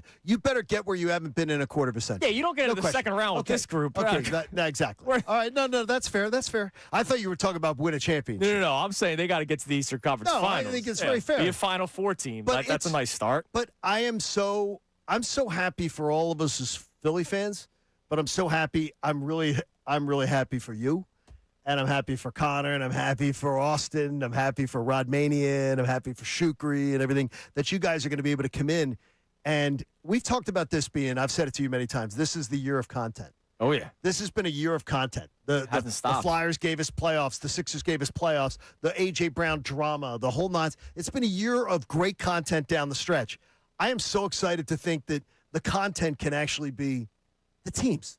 The content could be a positive content, right? Not just drama, like having to walk in every day saying, "All right, what's the A.J. Brown angle today?" Or this, like, I was really wondering if the Sixers were going to be irrelevant for 2 years, like not irrelevant, but play-in tournament. Would they get out of the play-in tournament relevant? The story point would be the same old. Are they healthy? There's no content there because that's been the content. Can they get out of the? I think you would have been. I think you would have been sitting here on Question Mark and Salciunas with the idea of saying, can they get out of the play-in tournament? And now, in a matter of a day, and it was, now we're talking about Eastern Conference Championship. Yeah, that's the floor. And that's awesome. That's so awesome. It's so happy. It's just great. And it's so unexpected because I can't believe it. No, and now we get to talk about an idea of LeBron James. And should that be everybody's excitement? No, it is mine. I'll be honest with you. But if it doesn't happen, if he goes to Golden State or if he wants to do the 1-year final year with Cleveland, I'll be bummed out, but I'm still looking at this Sixers team as a team that should get to the Eastern Conference. I'm saying this without LeBron James. They should, with Dean Wade as your starting power forward. They should get to the Eastern Conference. My buddies in Cleveland who do Sports Talk Radio do not expect it to be Cleveland. They do not expect it to be Cleveland. So they think it's Golden State. It makes sense. They believe it's Golden State, and they also believe that it has been prearranged that this was Golden State all along. Well, when the news came out last week when I was on vacation that LeBron was leaving the Lakers, I put out a tweet something to the extent of like, all right, so this is going to be great when he goes to Golden State. Like, I actually kind of want to see it. At the time, I wanted to see LeBron with Steph with the Warriors. As a basketball fan, I wanted to see it because I did not think we had any chance. But the second the Sixers make the trade for Jaylen Brown, I go, wait a minute. We do have a chance. Yeah. And now that we do have a chance, that changes everything. It's the possibilities of this team because it doesn't take pressure off Maxey, but it takes some of the load off Maxey, and then it allows VJ Edgecombe to just have more room. Yeah. More room to be able to operate. And by the way, speaking of Maxey, like you guys, I said it when I called in you guys last week. Like, I love Tyrese Maxey, but I think there's a ceiling to Tyrese Maxey. Jaylen Brown can be the guy that carries them to that next level, right? With Tyrese Maxey and with VJ Edgecombe. But Jaylen Brown carried that Celtics team pretty much all season long. Screw the whole, I heard Wendy was saying, you know, there are people within the Celtics that say Derek White was the MVP. That's so You know absurd. why they said that? Because Jaylen Brown was no longer there. So they were gonna anoint somebody, and they said that it was going to be it was Derek White that was their team MVP last year. Jaylen Brown's the reason why they were the seed that they were last year, that he was the reason why they were able to play as well as they did until Jason Tatum came back. Jaylen Brown is the reason why they were in a Game 7 with the Philadelphia 76ers, or the number one reason for the Boston Celtics. Did you see the other report that came out of Boston where they think that Peyton Pritchard can take the Jalen Brunson leap? Yeah, that's not happening. Really? That's not. He's not becoming. Who Jalen wrote Brunson. that? I don't know who. I can't Mickey give you Mouse. the name of it, I mean, it's like that's somebody that's down bad over the news I'm that telling Jaylen you. Brown There went it to the is. Sixers. They're so down bad about this. It's just They're nice because this team got laughed at, 7 months ago for the Jared McCain trade, and now here the Sixers are on top of a bad trade, just laughing down at the rest of the people. How much would you be happy if Jared McCain was still here? It's past now. You got Jaylen Brown. I also like Anthony Simons a lot, so do I. But I don't. I'm fine with Simons. I think Simons is better than Jared McCain. So well, he's a more proven commodity. Yeah, he's a better defender. Better defender. And an even better three-point shooter. That's what I would say, better defender. Well, you don't know we don't know what McCain's going to become. But I think there's a big ceiling on McCain that we have not even started to touch. But the defender, I don't think the defender is ever going to change. I think you got a better. This team just said, I love the fact that they're addressing team defense in a big way this offseason. I love what Gansey's doing. I'm just, Yeah, it's a nice Don start. Mattingly's going to text me soon. Yeah, he's going to be pissed. No, he's going to be pissed. He's going to think I'm cheating. You are. You got your eyes on a younger spouse. He's going to think I'm cheating. All right, before we get back to the text line, I put John Kincade to the test this morning. I needed him to be a historian because of his age. That's what it is. If LeBron, we're in the world of if LeBron James were to come to Philadelphia, where would he rank among the bigness of people that played a specific sport that eventually came to Philadelphia? And it could be whenever they came in their career. I gave you so what I did is I just said, hey, let's make this a good sports radio segment by just making it the 4 teams. Okay. And I gave you the biggest one for each one. All right. So just made it 4 because that's the way it should be, because there can't be 2 for one team. There's got to be the biggest one. I'm going to guess your Phillies one is Pete. Pete Rose is number 1 on my list. Yeah, for bigness. Pete Rose is the all-time hits king. When Pete Rose came here, it was a Phillies team that had won the division 3 or 4 years. Star-studded Phillies team with a bunch of talent that couldn't get it done in the postseason. Pete Rose came here and led this team and did lead this team to a championship. He gave them edge. He gave them a swag that they did not have before he got here. And so Pete Rose is number 1, and he's number 1 on the list because you asked me to rank them. Right. Number 2 was when Moses Malone came to the Philadelphia 76ers. And Moses Malone, again, was same thing. Sixers had been to the finals multiple times, hadn't gotten it done. Star-studded team, almost exactly like the Phillies. Came here, you got the one missing piece, a guy who came in here and he had a swagger to him. And he was a man of few words, Mo was just awesome. He was dominant and put together one of the most dominant seasons ever. Moses Malone was number 2. Number 3, and you said acquisition, guys brought in, it was Eric Lindros.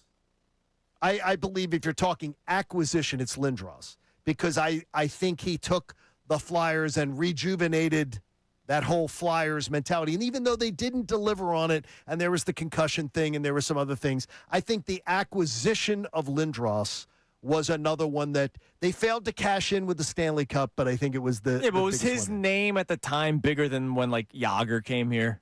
Yes, by far. Because when Jágr came here, Jágr was the end of the line. Jágr. Well, right, but that's the point. I'm saying the bigness of the Lindros name. Was. Yes, it was. Lindros was coming out when they got Lindros. Yeah, he was the next great one. He was supposed to be the LeBron. Okay. Of that, it was LeBron. You were getting LeBron, so it was that amazing. And number 4 was when the Eagles got T.O. Yeah, it's acquisitions in football are much different. You don't get as many of them.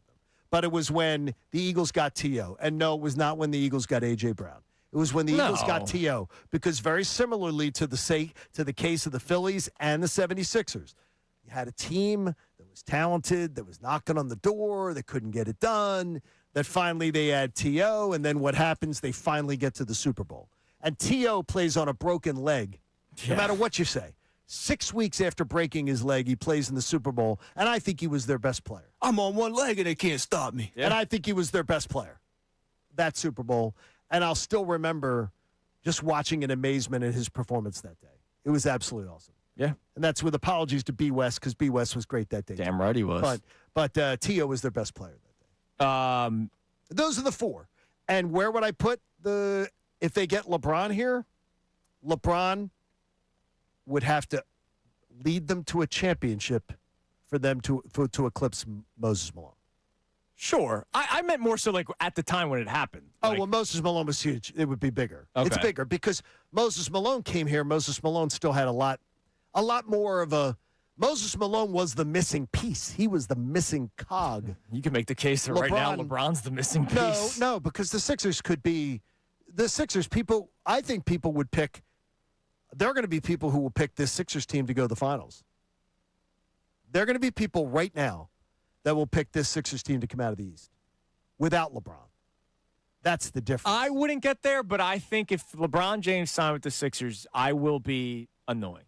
Big Perk said Brad Stevens handed the Sixers a walk into the finals. Yeah, see, I'm not going that far. Andrew, don't sell yourself short. You can be annoying on a normal day. Yeah, I know. But if they sign LeBron James, I think you have every right to be annoying. I've been on a jersey purchase freeze for a long time. Have you? I might get a LeBron Sixers jersey. I have a LeBron Cavs jersey. No, I think it's, well, first off, I think for Coop, the little kid jersey, it's a must. Do I rock the LeBron Cavs jersey with my son wearing the LeBron Sixers jersey in a little family photo? No, I think wear the Lakers in the background. Okay, you could be you're part of the family. Thank you. No. Do you have a LeBron Lakers jersey? Absolutely. I also got the Space Jam jersey. Okay, I'm really not happy. I don't have a LeBron Lakers jersey. Don't get me started with this. I have a LeBron Cavs jersey because I was 10. I'm really not happy with You're a grown man. Don't care. He's my favorite basketball player. Dude, I mean, he's I'm not great. happy with this. Oh, you know what? No, 6 years ago. How old were you? Like 16, 6 years ago? Me? Nah, I was 23, big dog. I was paying taxes out here. I'm not happy with you. I'm not happy with you with that. No, he supports basketball. I get it. No. Laker crap. He supports basketball. Stop. Fine, I'll wear the Space Jam one for Coop. All right. Okay, that's a good one. All right, fine. So I'll wear my LeBron Cavs jersey. You wear the LeBron Space Jam, and Coop will wear the LeBron Sixers jersey. I think that's perfect. I think it's I'm thinking of this. I'm thinking of the kids, though. I'm thinking of guys. The first thing I thought of, Jaylen Brown thing happened. The first person I thought of was you. Thank you. And I thought of it and saying, could you finally be rewarded for your just undying loyalty? And that would be great. But I think of kids. And I think of kids growing up in Philadelphia. Oh, yeah. That I had the pleasure of being a kid before I graduated high school that got to see glory days of Flyers, glory days of Sixers, glory days of Phillies. To get all four? And I saw the Eagles in a Super Bowl. I mean, but I got to see all of my teams be relevant and have some sustained relevance and everything like that before I ever got out of high school, and it just became that tattoo on my heart that never was going to go away. And I want to see the same for the children of this generation, because right now the Flyers and Sixers were on a path of being, it's just not been there. This is great. This is awesome. And it takes bold moves to do it. Gansey's done it, and then gangster Danny Briere has done it. I almost want to buy Danny Briere like the John Wick jacket, I almost want to buy him one because he's got sort of the hairstyle for it that he could pull it off. So I mean, because that what he did this week was just gangster. Oh, it was gangster move. I have a Gansey question. Okay. Do you think him and Kevin Kincade are somehow related? Do you think that in the back of his mind, Gansey, you're going to acquire Jaylen Brown if you can acquire Jaylen Brown, because Jaylen Brown's literally a superstar player. He's a star player in the National Basketball Association. Yes. And you were able to trade away a 36-year-old bad contract in order to get him. So you're making that move a million times out of a million if you're Mike Gansey. Right. But do you think part of Mike Gansey's process in the back of his mind was, and when we get this done, we have a chance for LeBron? Of course it was. Like, oh yeah, his brother goes to social media immediately afterward, posting the photo of him with Mike. He's got his arm around LeBron James. Of course it was. Yeah, of course it was. He didn't do it for LeBron, but who knows, with the idea that you could get him. When you go through a job process and you're going through a job interview, as someone who's just recently done this, you talk about your vision and you talk about your plans and you talk about things like that. You don't think that was part of his thing that, I got moves I think I can make. I think I can try. I'd love to see about trying for this, trying for that. I don't know if he ever thought he could get this deal done, but he's been in a front office. Yes. Yeah. So he knew what potentially could be done. He knew what Boston's – look, the talk was out there. They said that Jaylen Brown was on the table. You got to make the call. And more importantly, getting out there and finding a creative way to get it done. Yeah, with the pick swaps and all that kind of stuff. Like, that took a lot of brain power to make that deal happen. And it took, what did they say? It took a week and a half? It was like 2 this weeks. was going on, It was around the NBA draft time. It was going on for a while. Because they were asking for VJ, and Ganges like, we're not doing that. We're not doing that. And piggybacking on what Brian Windhorst said last week in regards to just like LeBron, his timetable, like, obviously, we know we're a week in their free agency now. Like, LeBron's going to take his time. But another reason why he's going to take his time is because he wants to see the teams that he's potentially could be interested in, what moves they're going to do. And he was referring to okay, Cleveland, if you want me to come back, what are you going to do? Golden State, if you want me to come to Golden State, what are you going to do? And then, boom, you get the tidal wave of Jaylen Brown being sent to the Philadelphia 76ers. And now, LeBron's like, whoa. Yeah, that was the move to get his attention. Because I don't think the Sixers were on his radar at all. No, I agree. I don't think so either. And then you get Jaylen Brown, and then all of a sudden it is. But I do believe that this was already worked out with. I do believe it was already worked out with Golden State. I don't think the Golden State Warriors. There's a really good thing you can go read in the. I think it's the San Francisco Chronicle or whatever. I'm sorry, I'm stealing someone's work, but you'll find it where they talked about Steve Kerr. The beats thought Steve Kerr was done. And then Steve Kerr shocks them sort of and re-signs. Something happened. Joel Embiid and Nick Nurse for Steph Curry and Steve Kerr. And then LeBron comes here. I tell you, they get rid of Joel. They go out to Joel Embiid. They get rid of that. I mean, then Joel Embiid needs to win a championship with the Philadelphia 76ers. He doesn't. No. For my sanity, and for my deathbed one day, I need Joel Embiid to win a title. No. I need it to happen. Talk about along for the ride. All right, what do we got on the Davis Honda text line? You can feel the Davis difference by checking them out in Burlington. All right, so here we go. By the way, hold on 1 second. Joel Embiid did win the game against who was it? Toronto. No, Slovenia. No. Oh, please. And LeBron was along for the ride. Oh, yeah. In the game where Joel Embiid won. LeBron has never been along for the ride on a roster with Joel Embiid. Stop it. He was in that one World Cup game. The Olympic game. Yeah. Serbia. Yeah. That's what it was. All right, Brian in West Palm Beach. I was there. He said, in order of excitement, number one, Eagles just due to the pedigree that they have. Number two, the Sixers, with or without LeBron, should be in the Eastern Conference Finals since they added Jaylen Brown. Number three would be the Flyers because they're young core and they're up and coming. Phillies are the fourth place just because they won't get past the divisional round with Dave Dombrowski and this roster. But you know what's amazing? The Phillies are the one with the worst future. The Phillies' future is terrible. But here and now, it's amazing that the Phillies are fourth and they're a playoff team. Yep. Yeah. Like that, we have. It's another. I'll say it again. We have it good here, and I know we want to win championships, and I can complain like the best of them. But we do have it good here. We're talking about our fourth team in terms of ranking of excitement, being a team that's going to win 90 games and be in the playoffs. I think that everybody realizes is you buy 90 games with that payroll. Yeah, and that this team's future looks really bleak. But give me another Red October that hopefully lasts more than a week. How about if a title comes out of this? You'll put up with the 2 or 3 years that are coming. It's all worth it. Because it's coming. It's coming. Because that's what the moves are all for. It's for trying to win a championship. It's not just filling up the seats, even though that is it's a big part of it. It's a business. Yes. It's a business. I don't begrudge them that. No. It's business. Because that business allows them to spend the money that helps them to do that. By the way, that business didn't exist for about 10 years when they weren't paying money for players and when they weren't making the playoffs. Come on. All right, coming up next, we have a big match tonight, 8 o'clock. Can Team USA continue this incredible journey in the World Cup? They face Belgium tonight. We get some insight. We have Karith Gabriel from the Inquirer. Come on, you guys had him on last week, right? Yes, and he was excellent. Connor said he was awesome. No, he was excellent. Texted me yesterday. He said, hey, really Karith's going to come on with you guys tomorrow. So I'm fired up to talk to him coming up next. as Team USA prepares for their match against Belgium tonight, and they have all of their players because Flo is back. A couple people made a couple phone calls, said, hey, he better be playing, damn it, and it happened. Get him back It's Kincade in and now. Salciunas here on 97.5 The Fanatic. All right, let's talk about the FanDuel Sportsbook app, especially on the biggest stage in the world. I love it. FanDuel, in partnership with Valley Forge, is changing the game because sometimes your player could get subbed off and your bet goes with them.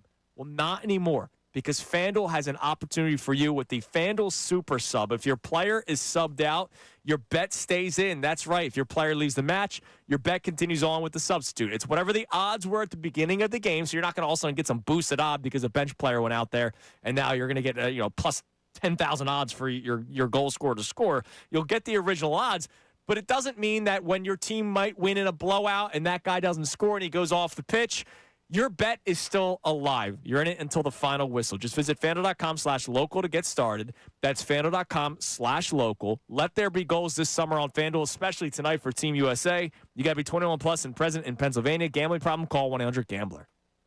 Now on 97.5 The Fanatic Sports Update. The Phillies aren't royal. I'm Austin Jones with the Fanatic Sports Update. The Warriors have tied the weekend series so far with the Phillies after winning yesterday. Aaron Nola did have a strong start as he went 7 innings for the first time since April 3rd. Christopher Sanchez will take the mound today for the potential series win against Noah Cameron. First pitch is going to be for 2:10. The Phillies have 5 players heading to the All-Star game: Christopher Sanchez, Johan Duran, Brandon Morris, Kyle Schwarber, and Bryce Harper. The Flyers sent an offer sheet to Anaheim Ducks center Leo Carlson for 5 years with $18 million per. Here's Jordan Hall from NBC Sports Philadelphia on the potential move. This would certainly be a significant jolt to the Flyers and really will give the Flyers the high-end talent they've needed down the middle of the ice.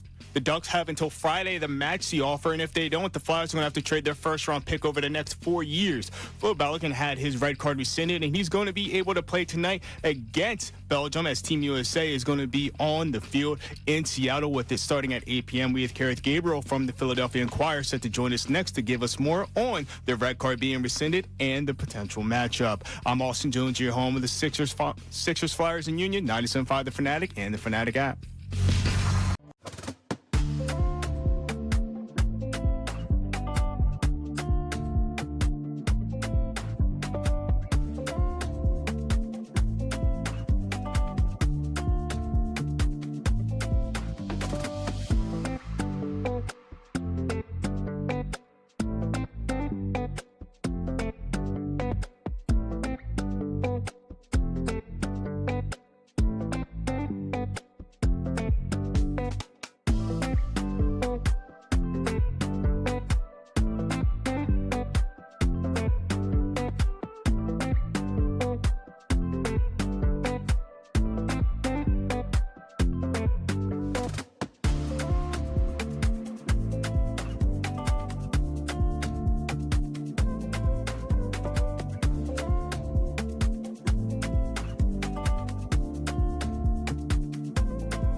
of Kincade Salciunas is presented to you by The Bagster. It's a dumpster in a bag. You can get yours today at Home Depot and Lowe's. You need details? Go to Bagster.com.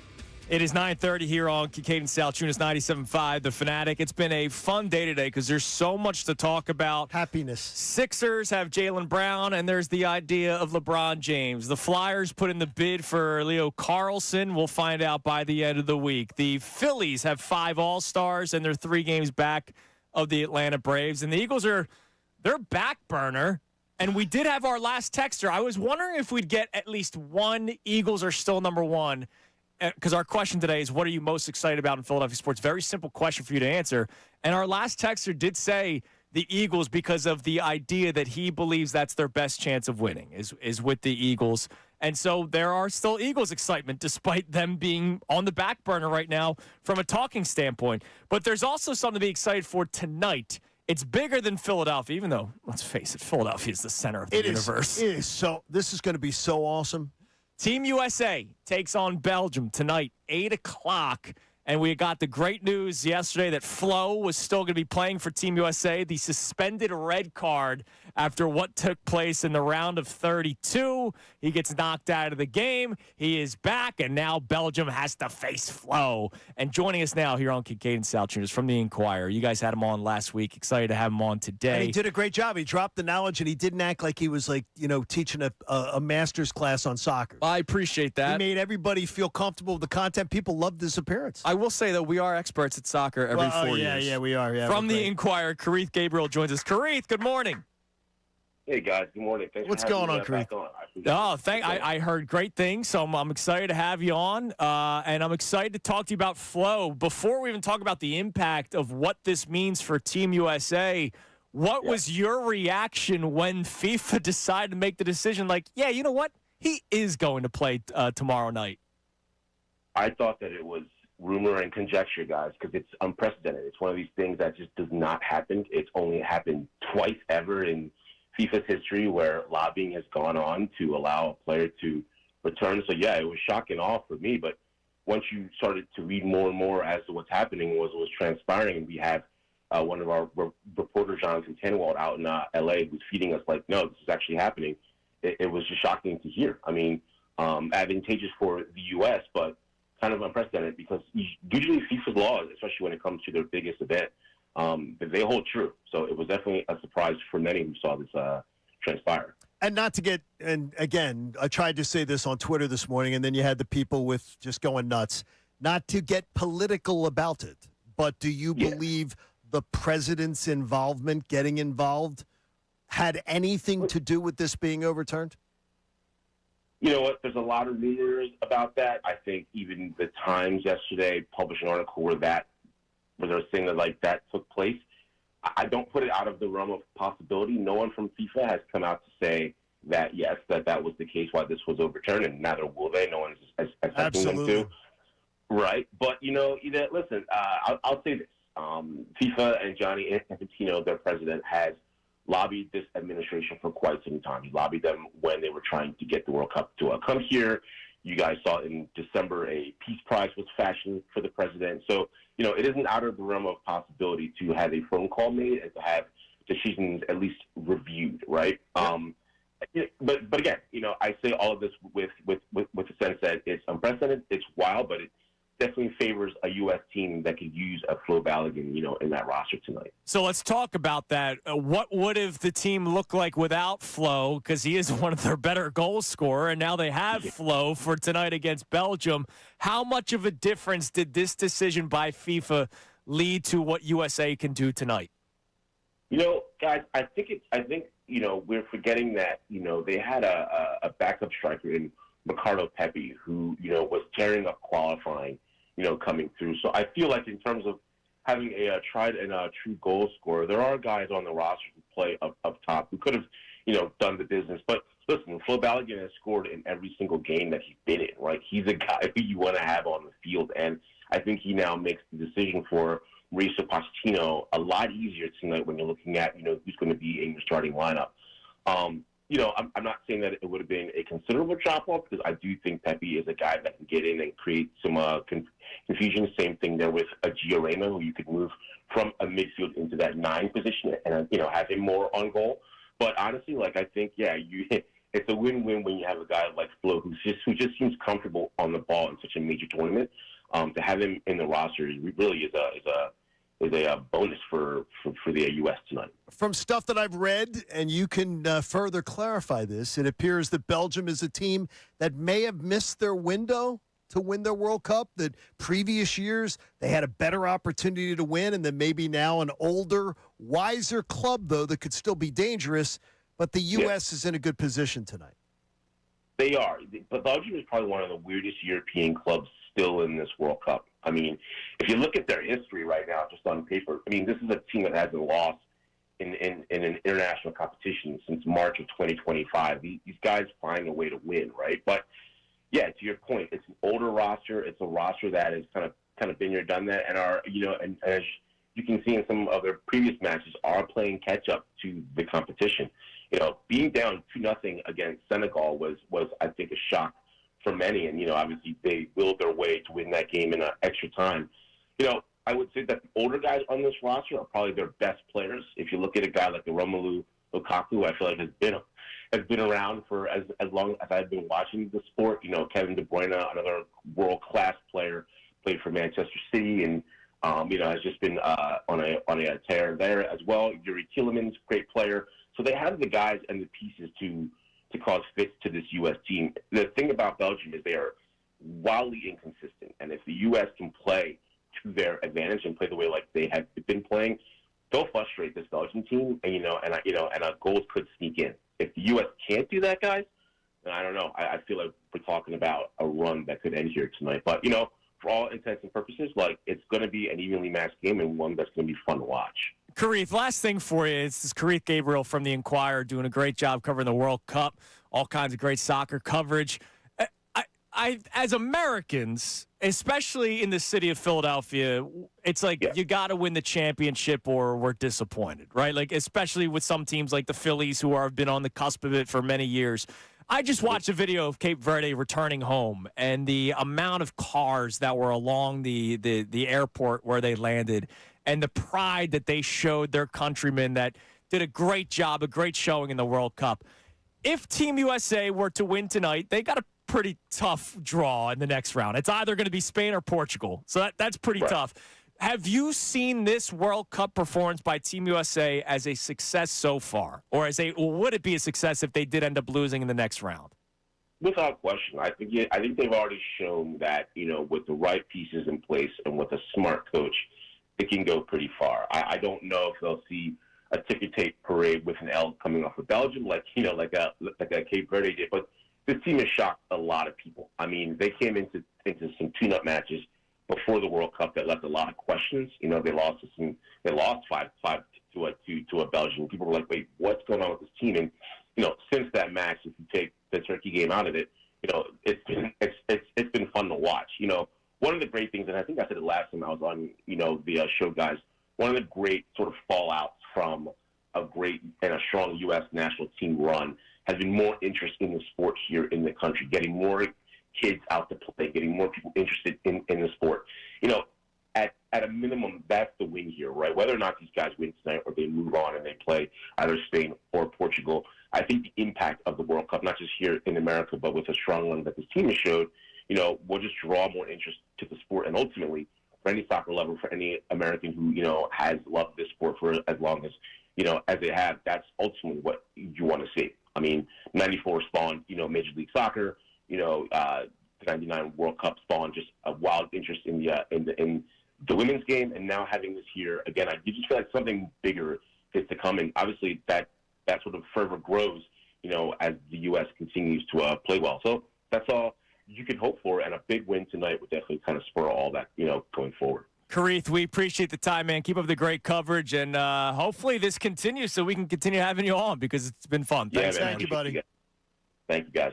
There he is, Karith Gabriel of The Inquirer, doing a great job covering the World Cup, covering soccer for The Inquirer. I mean, look, you said it, that you believe you will show more interest toward the sport of soccer moving forward regardless. Yes. I will absolutely. This is, I seek out every single day now. I've been seeking out what matches are on. That's never, ever, ever been me. Now, will that continue post-World Cup? Yes, I will. No. It will be, I will not avoid soccer. Okay. There's a difference. I will find myself going, I'm not watching soccer. Yeah. Not watching soccer. What's on? I'll go, oh, okay. Put that on for a little bit and check it out. Especially some of these like Premier Leagues. Yeah, see, I admit it. I'm out as soon as the World Cup's over, and I'm always a World Cup regardless of Team USA. Like I was watching the Croatia game the other day. Like I was on vacation. I didn't have to go to bed, but like I was locked in, and I had no affiliation to either country that was playing. But it was an incredible game. It was an incredible finish. So I'm in. I love World Cup because I love the country pride. As soon as it's over, I'm done. I'll see you in 4 years. So it won't. I'm always that way. By the way, did you understand the reference to the '99, the Women's World Cup? Do you like you guys? Oh, that was doing the shirt off. Yeah, man. I know the yeah. reference. But the thing is, though, everybody remembers it for Brandi Chastain taking her top off. Yeah. Oh, it was a big deal. It was a big big goal. It was a. Dude, That was a big USA Women's they've been fantastic. Oh yeah, they've been kicking the men's tail in this. Yeah, I mean they've been great. The men's needs to step up, man. But the women Brandi Chastain taking her top off was one of those seminal moments. It's a big deal. Big goal. Good Go club. America. Got a good club. Go America. All right. America. Only in America. All right, coming up next. I always like to ask the question, how would we have reacted if this happened? There was a major decision yesterday that I think would have made Zach Wheeler retire. Because he was unhappy when he got pulled after 4 2/3 and like 99 pitches and runs. Imagine how he would react with what happened yesterday with the Marlins. It's Kincade and Salciunas, 97.5 The Fanatic.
Salciunas 97.5, The Fanatic. Don't forget, Middays with Marks comes your way at 10 o'clock. I saw Johnny Marks on Instagram that if LeBron James came to Philadelphia, because LeBron James has been very open about his appreciation for Jalen Hurts, that John Marks would join Club Hurts if LeBron James signed with Philadelphia. Well, Club Hurts is the place to be. You can get those Club Hurts T-shirts right now at the Fanatic Pro Shop. I just seen LeBron in Fishtown last night. Did you? Wearing a Club Hurts? Was he wearing a Revenge Tour 2026 shirt? He was. I was going to give him mine, but it was a bit too small. You can buy one on the Fanatic Pro Shop right now, starting at just $20. Go to 975thefanatic.com. That's awesome. All right, how would we react? Did you see what happened with Miami? With Yuri Perez. Did you see this yesterday? Yes, I did see this. Yuri Perez is a pitcher for the Miami Marlins. He is 23 years old. He's in his third year with the big leagues. So that means he's been up since he was 20, which means the Phillies would wait another 10 years. Yeah, the Phillies would still wait him. Yeah, they'd want him to have a second kid before they ever let him. It's unbelievable. This kid's 23. They're like, yeah, no, let's call him up. They also don't have like real players on their team because they sell everyone away, or they don't sign people because they can't afford anybody. But they realize that 20 and 22-year-olds and 23-year-olds can actually get there. Yes, they can play in Major League Baseball, and they can play well, and that's what Yuri Perez was doing yesterday. Just for context, before we start, Yuri Perez was making his third start since coming off the injured list. Now, this is a guy that's very young. They're going to be careful with him. The Marlins aren't close to winning a championship right now. Yuri Perez, by the time they can win a championship, will be elsewhere because that's what they do. But Perez was making his third start from returning from an injury. And he had just completed the seventh inning, Johnny. And he had retired 21 batters.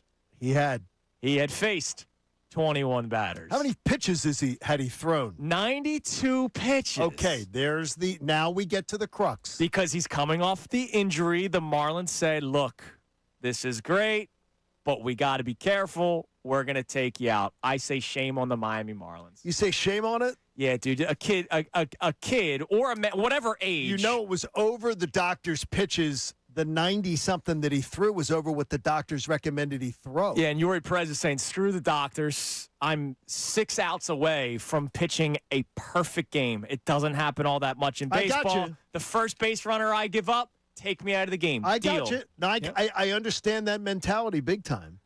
And I get it. They wanted him reportedly to throw no more than 80. Okay. He threw 86 in his last start against the Rockies. Yeah, and they were trying to get him around 80. That was sort of the number.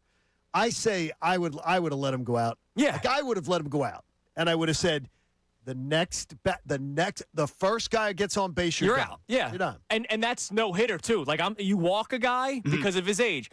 Michael Lorenzen, when he threw his no hitter, he threw what, like 130 plus pitches. Yeah, go for it, brother. Keep going, man. You and already. I'd say Michael Lorenzen was never the same after it, but he was never the same before it. Yeah, he was never the same before. Yeah, he was a guy. Yeah, he was a guy. That was a blip. But you were there, and it pisses me off. Oh God! Well, thanks a lot. No, it just pisses one of my me shining off that on moments a as random a Phillies fan. No, but on a random night that you saw that sort of pisses me off because that's like a really great thing. Yeah, you know about baseball, and also, guys, the Athletic fans wanted to see it as well.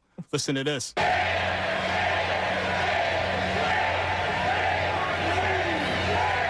That's awesome. They're yelling, "Shame on you, Marlins! Shame on you!" And remember, they're at that collegiate, type. Yeah, stadium. they were at the minor league ballpark, and they got a guy throwing a perfect game. And look, I think it was Josh Beckett threw a no hitter. No, it wasn't a perfect game. It was no hitter against the Phillies, and Phillies fans wanted to see it. Like once it reached the 8th inning, this was also during. He was on the Dodgers then, right? Yeah, and this was the bad Phillies days. So like in the 8th inning, people were like, "All right, let's see if this guy can complete it." And you give a standing ovation. If a guy throws a no-hitter against your team, except in the World Series, you give a standing ovation. Like you tip your cap for the sake of sports. You tip your cap, just Phillies not in a World fans Series did, game. though.